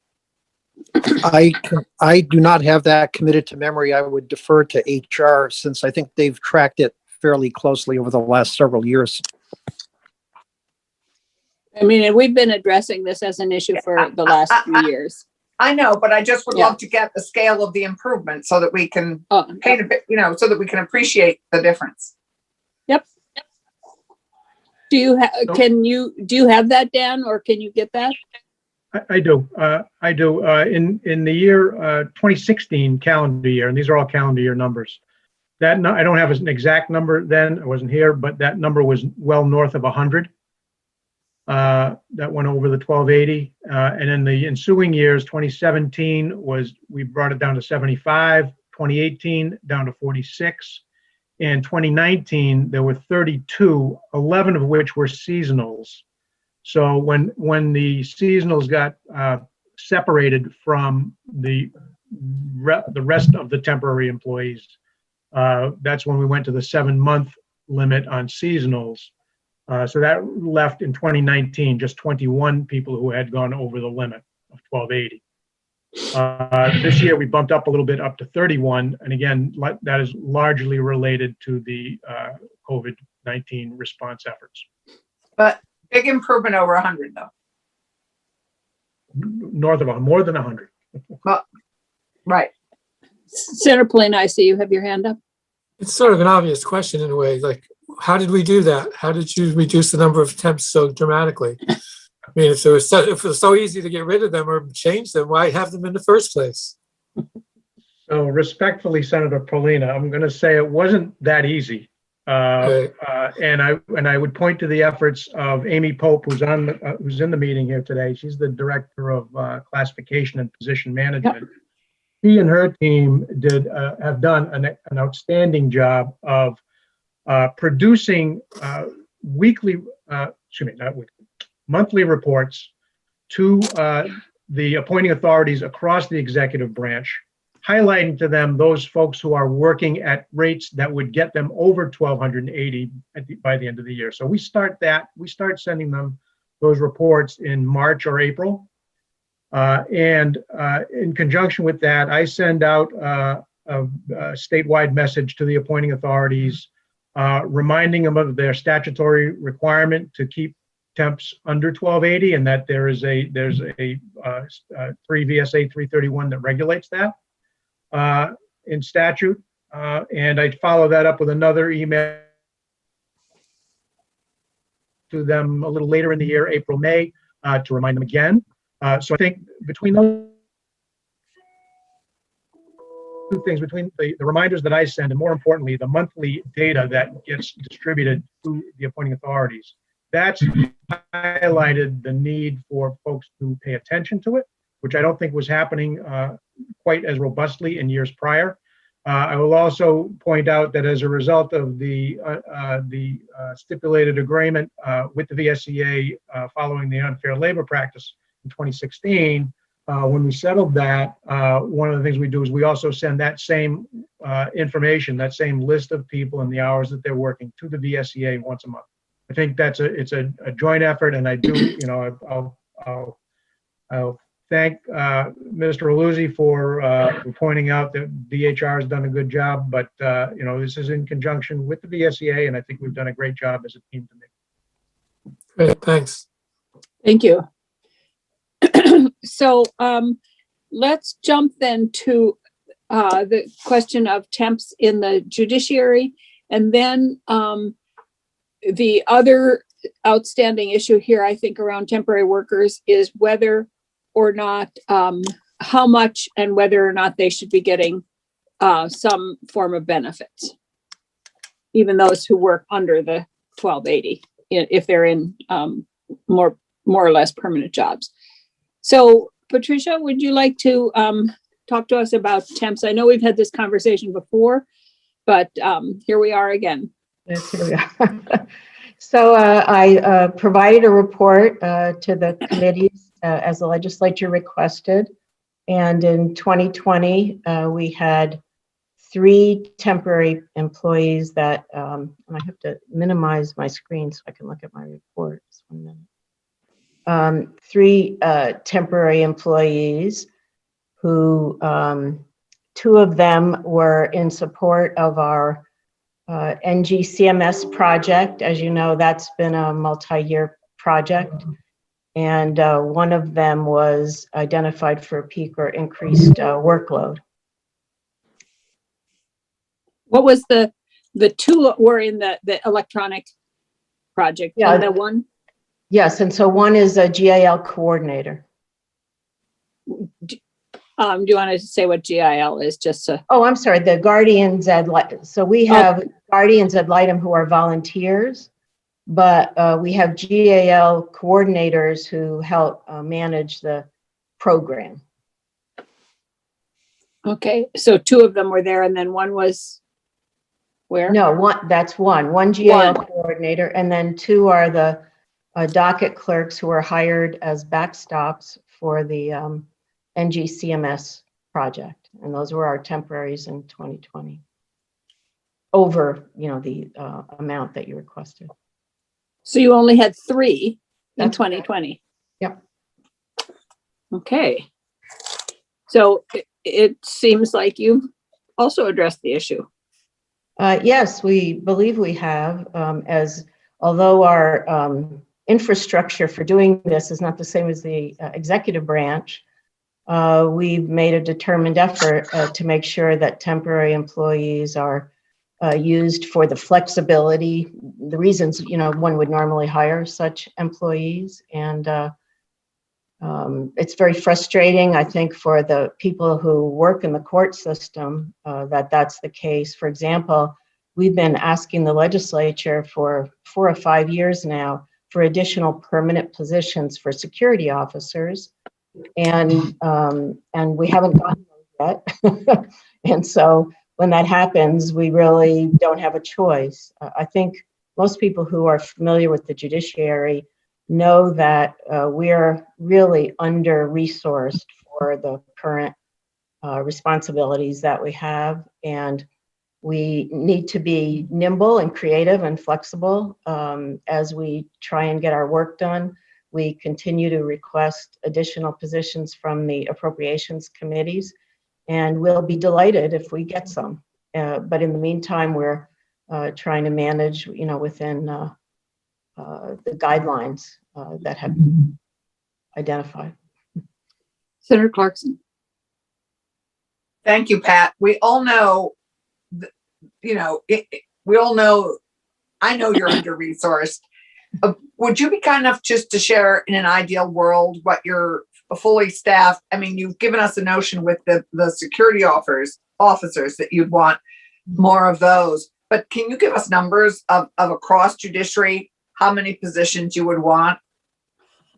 I could do that. I couldn't do it right now, but what? No, it would be great if you'd get that to us. That would be great. Yeah, no, one thing to say. Yeah, and I would say this is kind of an exciting time for us in the judiciary, not just in a bad way.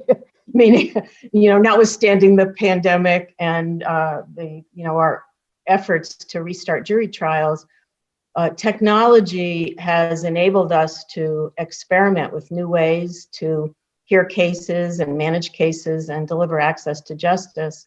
And, we're in the process now of trying to learn in this new world with this new technology, how does that change the way the people who work for us do their work? And so what we could do is maybe put together a world where we're, resourced to support the judiciary as it is becoming in real time. So I'd be happy to do that. Thanks, because I think we can be better. We're good advocates for the areas in government that we feel are under-resourced, and we've certainly gone to bat for some very specific areas that have needed more resources, and Unleash Us is, I guess, one of my, and you've got a double impact with the chair of GovOps here and a member of the Judiciary. Yes, well, I think agree. I think they have a triple whammy, because 3 members of Judiciary are also on appropriations. true, but it hasn't resulted in their being fully resourced, has it? I don't think anybody in the state is fully resourced, no matter how many people are on appropriations, but That's fair. That's fair. But, We appreciate, collaborative approaches where we know we can't create a perfect world, but if we can have a better understanding of the challenges when we come to decisions, I think it's better for all of us. So we're welcoming your offer, and we'll take it up. So I guess I should let VSEA, do you want to respond to that? Because I know that there were real concerns with Judiciary before, and we seem to be hearing now that they also have gone a long way to solving this issue. Thanks, Madam Chair. I'm not in a position to respond with the current information until I chat with our representatives from the Judiciary unit. So I'd like an opportunity to respond at a later time. I've already sent an email to the chair of the unit who works at the Costello Courthouse in Burlington, and I hope it's confirmed. And if not, I'll let the committee know. But at this point, I don't have numbers or statistics available to report to the committee. Okay, that's fair. Thank you. So committee, do we want to talk at all about what benefits are available to part-time people, and should there be benefits available to part-time people, and how do we determine that? Is that a conversation that the committee would like to have? Keisha, is that a yes? It is a yes. And is this conversation in the context of possibly influencing the budget process? Because I imagine if they don't receive certain benefits, it would be a huge expense. So is it kind of a timely conversation to advance something in the budget potentially? It could be. Okay. Yeah. Either way. No, I guess I'd like to appreciate what benefits they get currently before we enter into the concept of, do they get no benefits like we get no benefits, or do they get more than that? Well, that's part of the conversation that we had. I just Right. wanted to know if people wanted to have the conversation. I think we should be clear on it. Okay, so with that, what I'll do is Dan still with us? Do you know what? Yes, he is. I am. And you have your little yellow hand up. Yes. Sometimes I see them and sometimes I don't. Right. So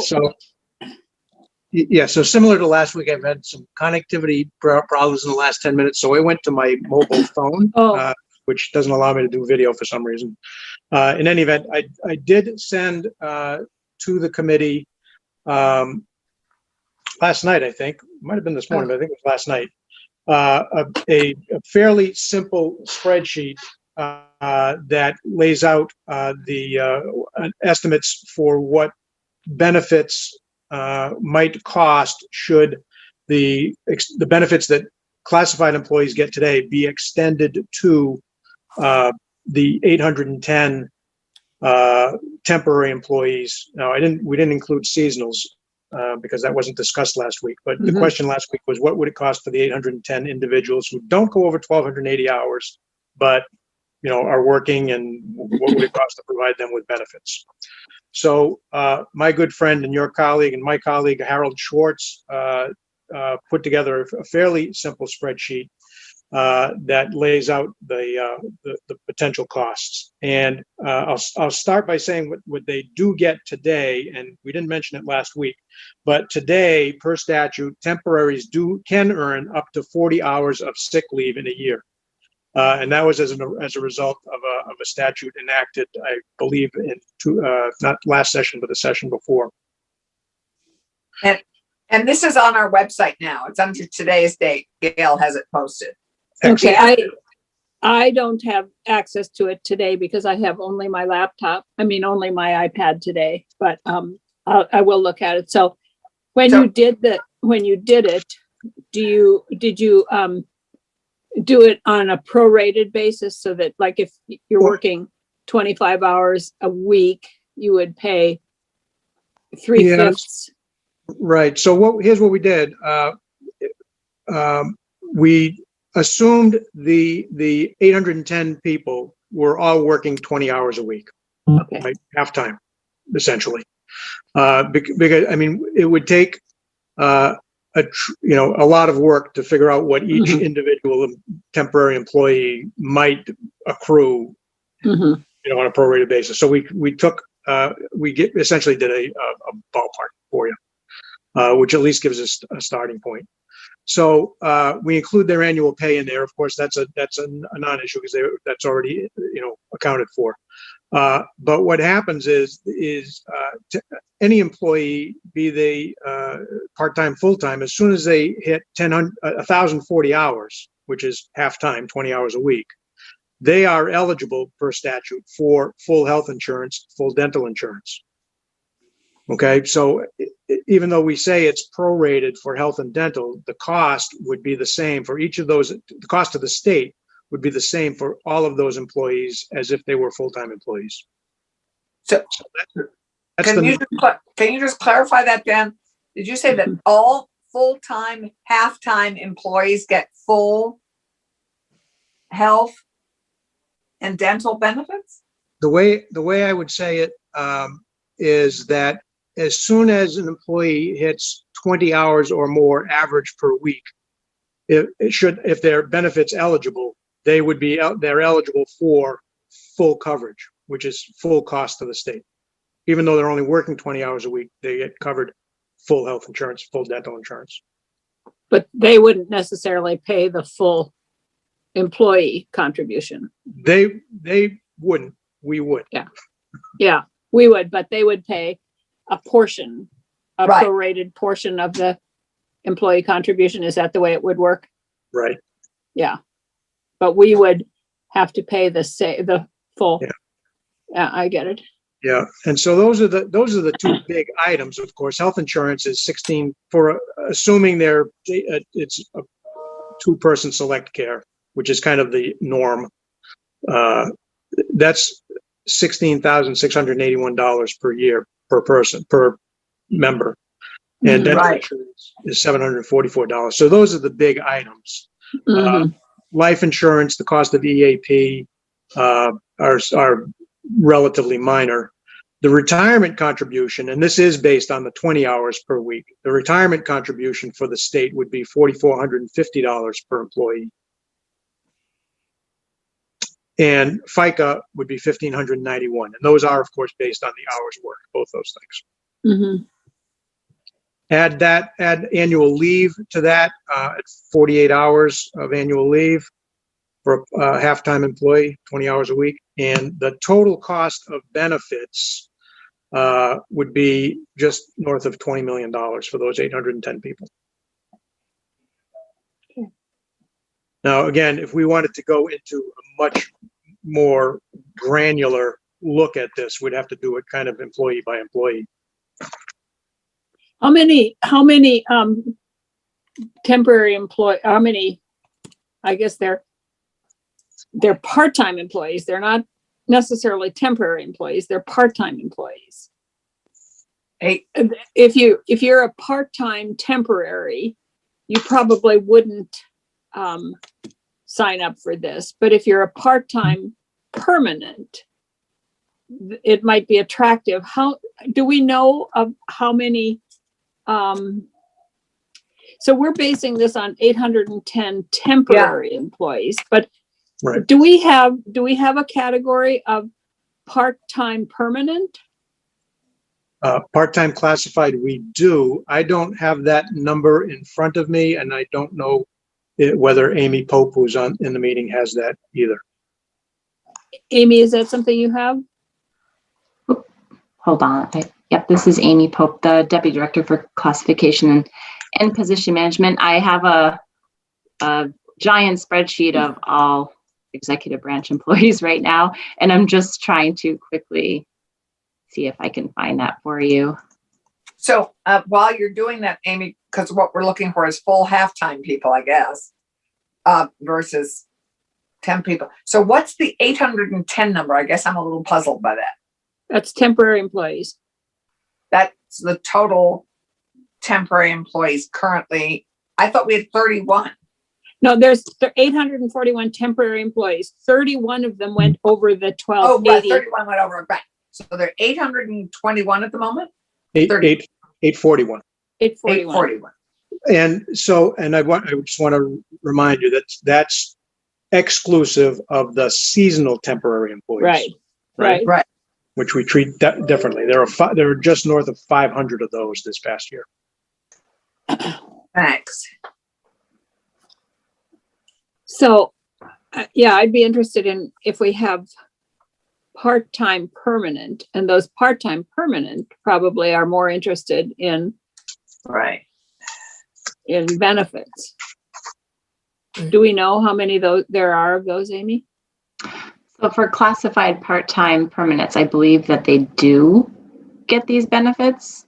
And I'm looking at it like 42 that we have that are basically working 20 hours a week or less in the executive branch. And they're part-time permanent. Yes, I will, once I get off of this meeting, I'll make sure that number is correct. Okay. And they get benefits. They are classified employees. Yep. There's a couple that are actually exempt as I'm looking at that. There's 4 that are exempt employees. So the classified's about 38. Senator Collmore? That was my question. Senator Polini anticipated it. So the 38 already get benefits? Yes. Okay, thank you. Okay. So I guess the question is, of these 810 temporary employees, how temporary are they? Are they temporary for a year? Are they temporary for 10 years or under the 1280? Do we know that?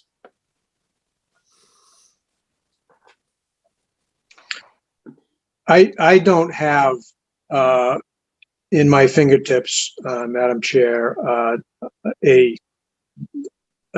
tenure of each of those employees. So I can't honestly answer that. That would take some research to try to find that out, I think.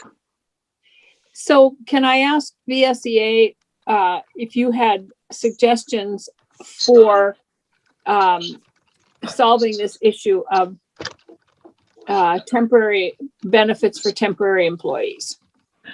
Well, thank you, Madam Chair. Let me first say that I did hear back from our unit chair, and she noted, just for information of the committee, Judiciary just terminated a temporary court officer because he was approaching his 2-year anniversary. Judiciary then put out a job posting for, quote, long-term, close quote, temporary court officer full-time. The clerks there, one of the clerks was told the temp who was terminated could not apply for the new posting. And so that's something which VSEA will follow up on. But the issue we have, as you may recall from testimony last year, is that a lot of the temps that work come into work because they need a paycheck and they cannot afford to lose income. Now, before COVID-19, coming into work when you're sick meant other people would end up with the flu or a cold or some other ailment that was not deadly as COVID-19. Of course, those concerns are multiplied by 1,000 in our current pandemic situation. So our goal has been to make the workplace more productive, reduce the reliance on sick leave, reduce the reliance on medical benefits, which are all, of course, paid for in large part by the general fund. So our goal is to come up with something which is, and we don't even represent the temps, which I think is something of note, but we have always felt that the temporary workers should be afforded some basic, what I'll call human rights, so that they can live their life, make a living, and not do so in a way that puts others at risk, because they themselves have to put themselves at risk in order to maintain a paycheck. The only other point I'd make is with regard to the judiciary. again, due to the vigilance of your committee and the House committee, it has required the judiciary to pay close attention to the use of temporary workers. And to avoid the need to continue to come back to this year after year, it kind of makes the point that we should enact into law our legislation or a close version thereof, so that we can avoid the need to take up everyone's time on an annual or biannual basis to address these underlying issues. Again, we don't have a number for the judiciary, but if those numbers are validated by our team, we give credit to judiciary. But on the other hand, we think it's a bit draconian to terminate somebody because they have done a good job and they're being terminated simply because the judiciary doesn't want to pay them benefits. We think that's a fairly draconian response to how you manage temporary workers. We think our solution is they automatically get converted after a 2-year period and become classified employees. It's difficult enough to find qualified employees in our day and age. And here's someone who apparently did a good job because he was employed during that entire 2-year period, but was terminated for the sole reason that he was approaching his 2-year anniversary. I think that's all I can offer at this time. So I might have misunderstood that, but I thought that the person was terminated and the position was turned into a full-time permanent position. No, I'm reading, here's the email, I'm quoting here. Quote, they just terminated one temporary court officer because he was approaching his 2-year anniversary period. Mhm. Then they put out a job posting for a quote, long-term, close quote, temporary court officer, comma, full-time, period. Temporary, full-time. Okay. May I respond to that? Madam Yeah, Chair? please do. And I will say that in about 4 minutes, I have to leave here because I have to make a really crucial call before somebody leaves at 4, but Senator Polina will take over. But please do, Pat. Yeah, so I have no way to comment on that anecdote. I have no idea what the story is there, but I can say that we've, as I'll say again, we've consistently requested of the legislature that they appropriate additional positions to us, including very specifically for security officers. The legislature has chosen not to do that. Mhm. And the judiciary is already undersecured based on 2 National Center reports that have been done. And so we need the flexibility to be able to run the court system. And if the legislature doesn't choose to appropriate permanent positions to us, then it's vital that we be able to continue to utilize temporary positions.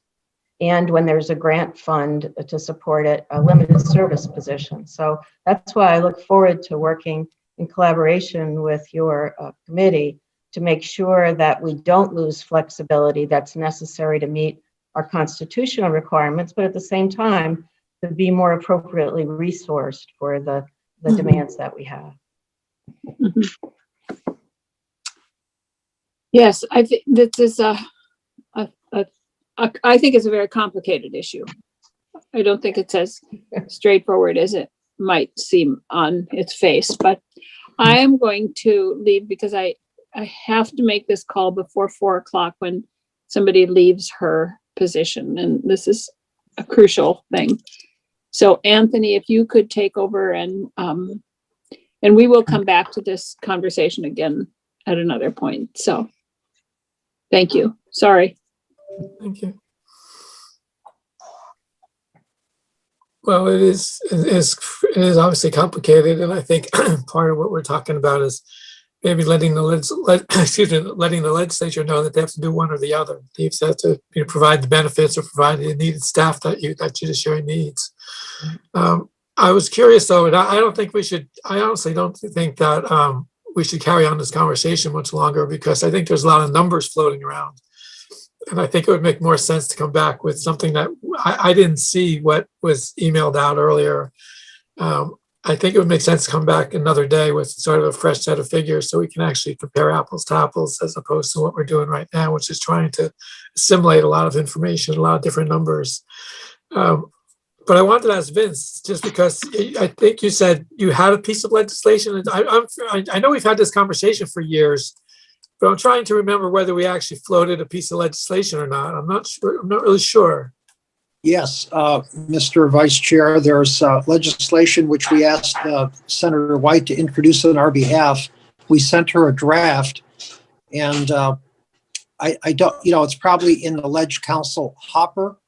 I can send the committee members a copy of our draft, but often Leg Council tweaks it and changes it, and it would be with the admonition that it's our draft, not vetted by Leg Council or signed off on by the chair of the committee. Sure, it would be your suggestion. Right. It's our it's our concept. Of course, any bill is introduced is always modified, amended, changed, so on and so forth. But it addresses our issue about the 1280. It addresses our issue to try to get some basic benefits to the temporary workers so that they have a good life and don't cause unnecessary, unintended consequences for their colleagues in the workplace. Are there any other comments or questions? Because otherwise, I mean, like I said, I don't think it makes much sense to continue the conversation until we have more real and hard information, if that makes sense to others. So maybe what we could do is schedule another meeting where we can, I'm sorry, Senator Clarkson? Yeah, I think we have some good, Dan gave us a good start. I think you're right. We just need more and then we can continue this. But I think this is setting us up for a good conversation on this.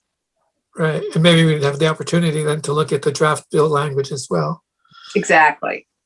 And who was and schedule whoever drafted it to go through it with us. Right. Well, I would think it's Dan. Damien. Damien, yes. Yeah, because actually Damien should have been here for this conversation as well. I am here. So. He is, you are here. I think he's here. Yeah, Quiet I'm as a here. I'm mouse. just sitting here quietly off Doing some screen. work, huh? So I just have to say it hasn't made it through the process to me yet, the drafting request. So sometimes these things get held up before they make it to the attorney. But if I'm given something, I'm happy to draft it up for the committee, or if you want to first take a look at the VSEA proposal and then just tell me what the committee wants drafted, I can also work that way. So I checked my records this morning when Vince sent an email just asking Gail whether she knew where the legislation was. And it hasn't made it to me yet. So it may be hung up in the assignment system at this point. Okay. I think it would make more sense to just take a look at what Vince's language, as opposed to us submitting a bill request at this point, given the fact that the chair is not here. Right. Just so she'd want to be in on that conversation. So, Mr. Vice Chair, the only point I can make is we simply forwarded the link from the bill as introduced in 2020, H334. And what I'll do is I'll just forward that at this moment to Damien with a copy to the rest of the committee. Jeanette may have thought, I can't remember if we got more than one person to co-sponsor it. So maybe she thought somebody else agreed to sponsor it with her and the other person thought she was going to file it. We'll get that straightened out pretty quickly. But the concept is the same as it has been over the last legislative sessions. Okay. Yeah, and I think I was the drafter of that bill last year, so I can even speak to the provisions in it. I'm just double checking right now. I was the drafter of that. So whenever the committee wants to take that up, I can speak to last year's bill just as easily as I could to something new that was drafted. Sounds good.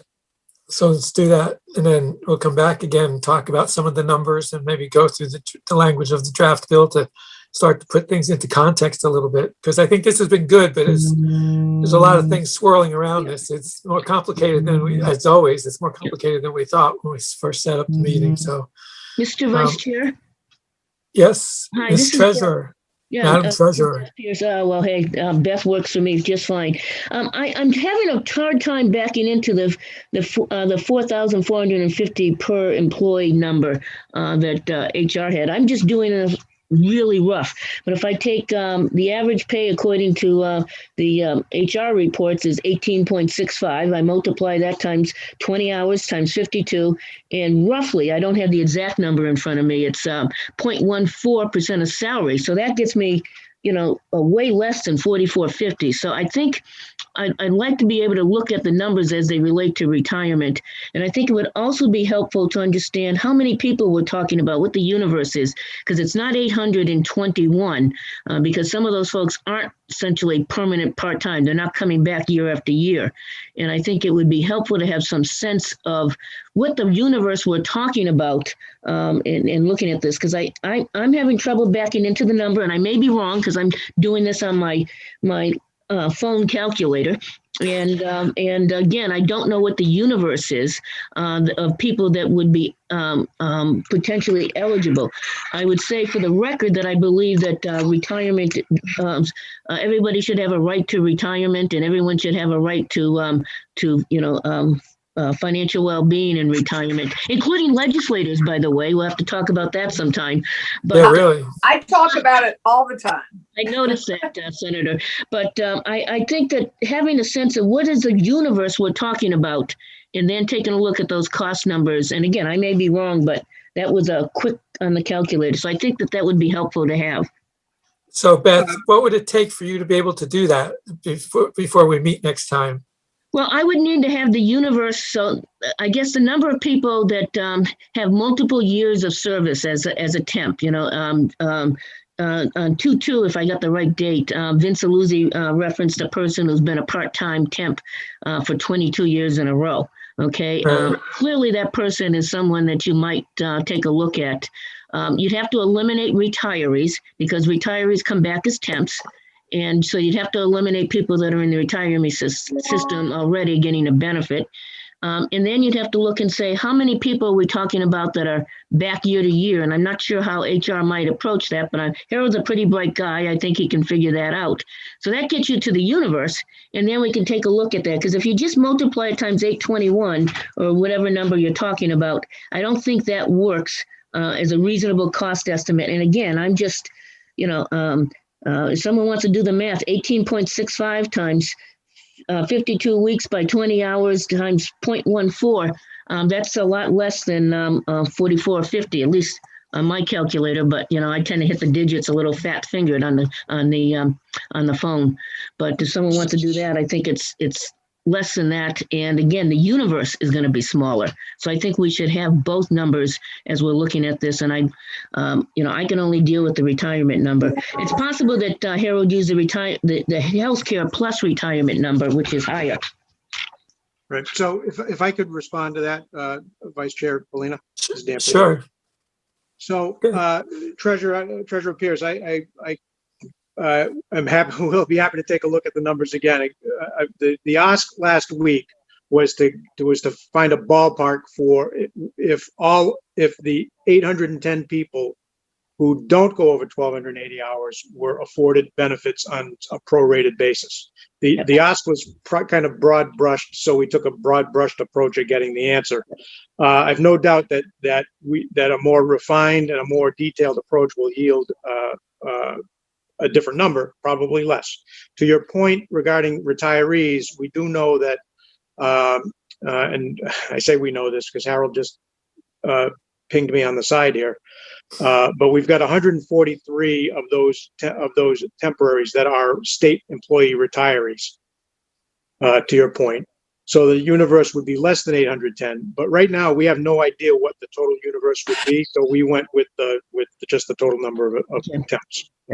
I do want to, if I could, Amy also mentioned to me on the side here that one of the numbers she mentioned about benefits she would like to update as well. So if I could give her a chance to do that. Sure. Go ahead, Amy. Sorry about that. So you had asked me if the benefits, if part-time classified employees could get benefits, and if they work less than 20 hours, they cannot. So I just wanted to clarify for you. And there's only 4 people currently that work less than 20 hours a week that are classified. Thank you. So, Dan, is this something that, and Beth, I mean, is this something that you two could come up with better numbers for next time? Yeah, I would be happy to work on the retirement number. And just, Dan, I got the number for the $18.65 an hour from the page 73 of the fiscal year 20 workforce report. And again, I would be happy to sit down and look at that number. But and when you talk about the universe, it's not just state retirement, because you have teachers come back and municipal employees come back and work temps as well. So you'd have to, if we had the names of the 810 or 821, whatever that is, we could run them against our retirement numbers and see how many people are getting a retirement from all 3 systems, and each of those systems. That would reduce the universe even further. And then you would reduce the universe even further by the number of people that are just one-timers, and not coming back each year, getting to Vince's point. So I think the universe is considerably smaller. And again, if I take the 18.65, I get a different number, a lower number than the 4450. So I'd like to talk to Harold about how we got to that as well. But I can only do the retirement. We can help with identifying the retirees that are in the universe, but HR would have to do the rest of that universe. How many people are one-timers and out? How many, so I think that those would be some of the factors. I'd be happy to sit and talk to Harold about what those are. But again, that's, we're not HR experts, and we don't have the database. We have the database on retirements. Right. So, Treasurer Pierce, I appreciate that. This is Dan. I'm sorry for interrupting, but I can't see anybody on this phone. So, we can certainly get Harold and Amy together with somebody from your office, whoever that might be, and we can work on this over the next few days, weeks. I think I just lost you. Okay. Anthony, may I ask a question? Sure. I think he lost his visuals. Now he's on his phone. Now he may have lost his phone. Dan, you can hear us, can't you? I can, yes. Yeah. Okay. And Beth. So Beth, it would be interesting not only to see who's in the retiree pool, but they may not get all the same. The benefits may not all be equal. So, for example, they might not have. I've lost it. It's gone dark. The thing, but I mean, they may not get all these benefits that we're talking about. They may not get, some of these benefits so it may not all be apples to apples. Sure. So there may be some benefits they'd like to get a la carte as a part-time worker. Yeah.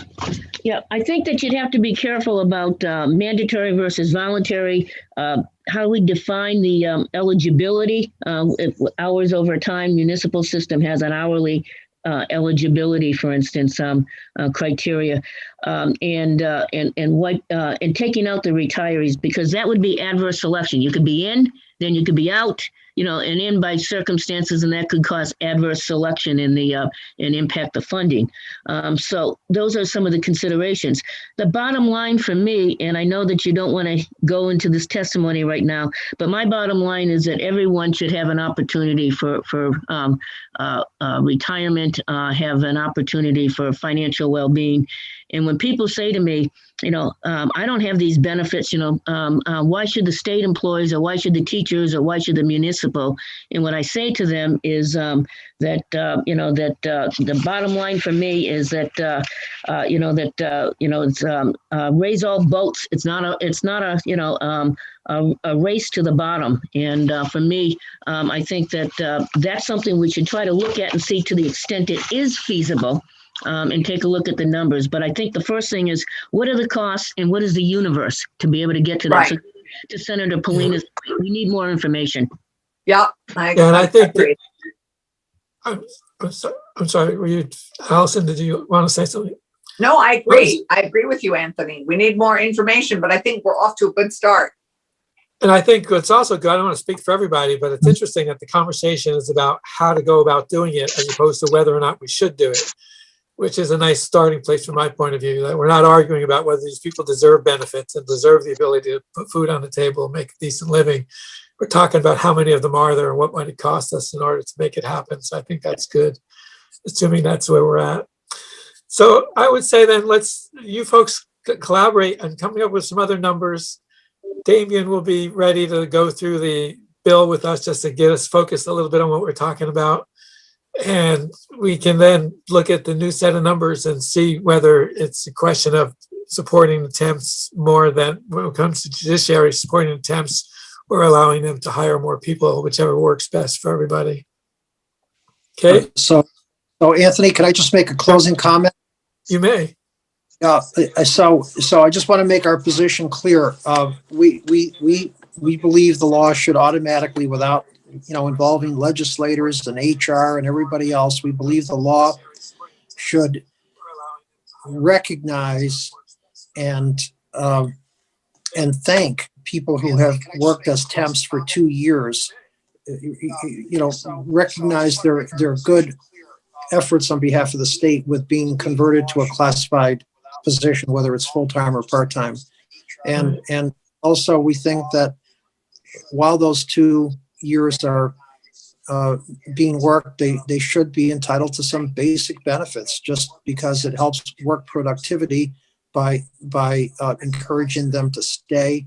It doesn't require retraining. There's dozens of arguments that you can make, and of course, I noted that you don't want people showing up for work because they're sick and maybe infecting or causing others to then have to leave the workplace. So it's a great bill. Just introducing the bill appears to have made some remarkable strides in the right direction. And I thank you for your observation that if we can put this into statute, we can move on to other issues in subsequent years. Thank you. Thank you. What you just said, what you just outlined is what's in the draft proposal that you sent us, or the previous proposal. Yes, and I've sent it to all of you as well as to Damien. Great. Thank you, Vince. Thank you. Any other comments or questions before we cut out? No. All right. Well, then thanks everybody. I appreciate the willingness to go through all this number stuff as well and off the top of our heads. Look forward to having something on paper that we can actually work with. So I appreciate it. And we'll continue this conversation probably sometime next week, but I can't say that's up to the chair as to when it happens.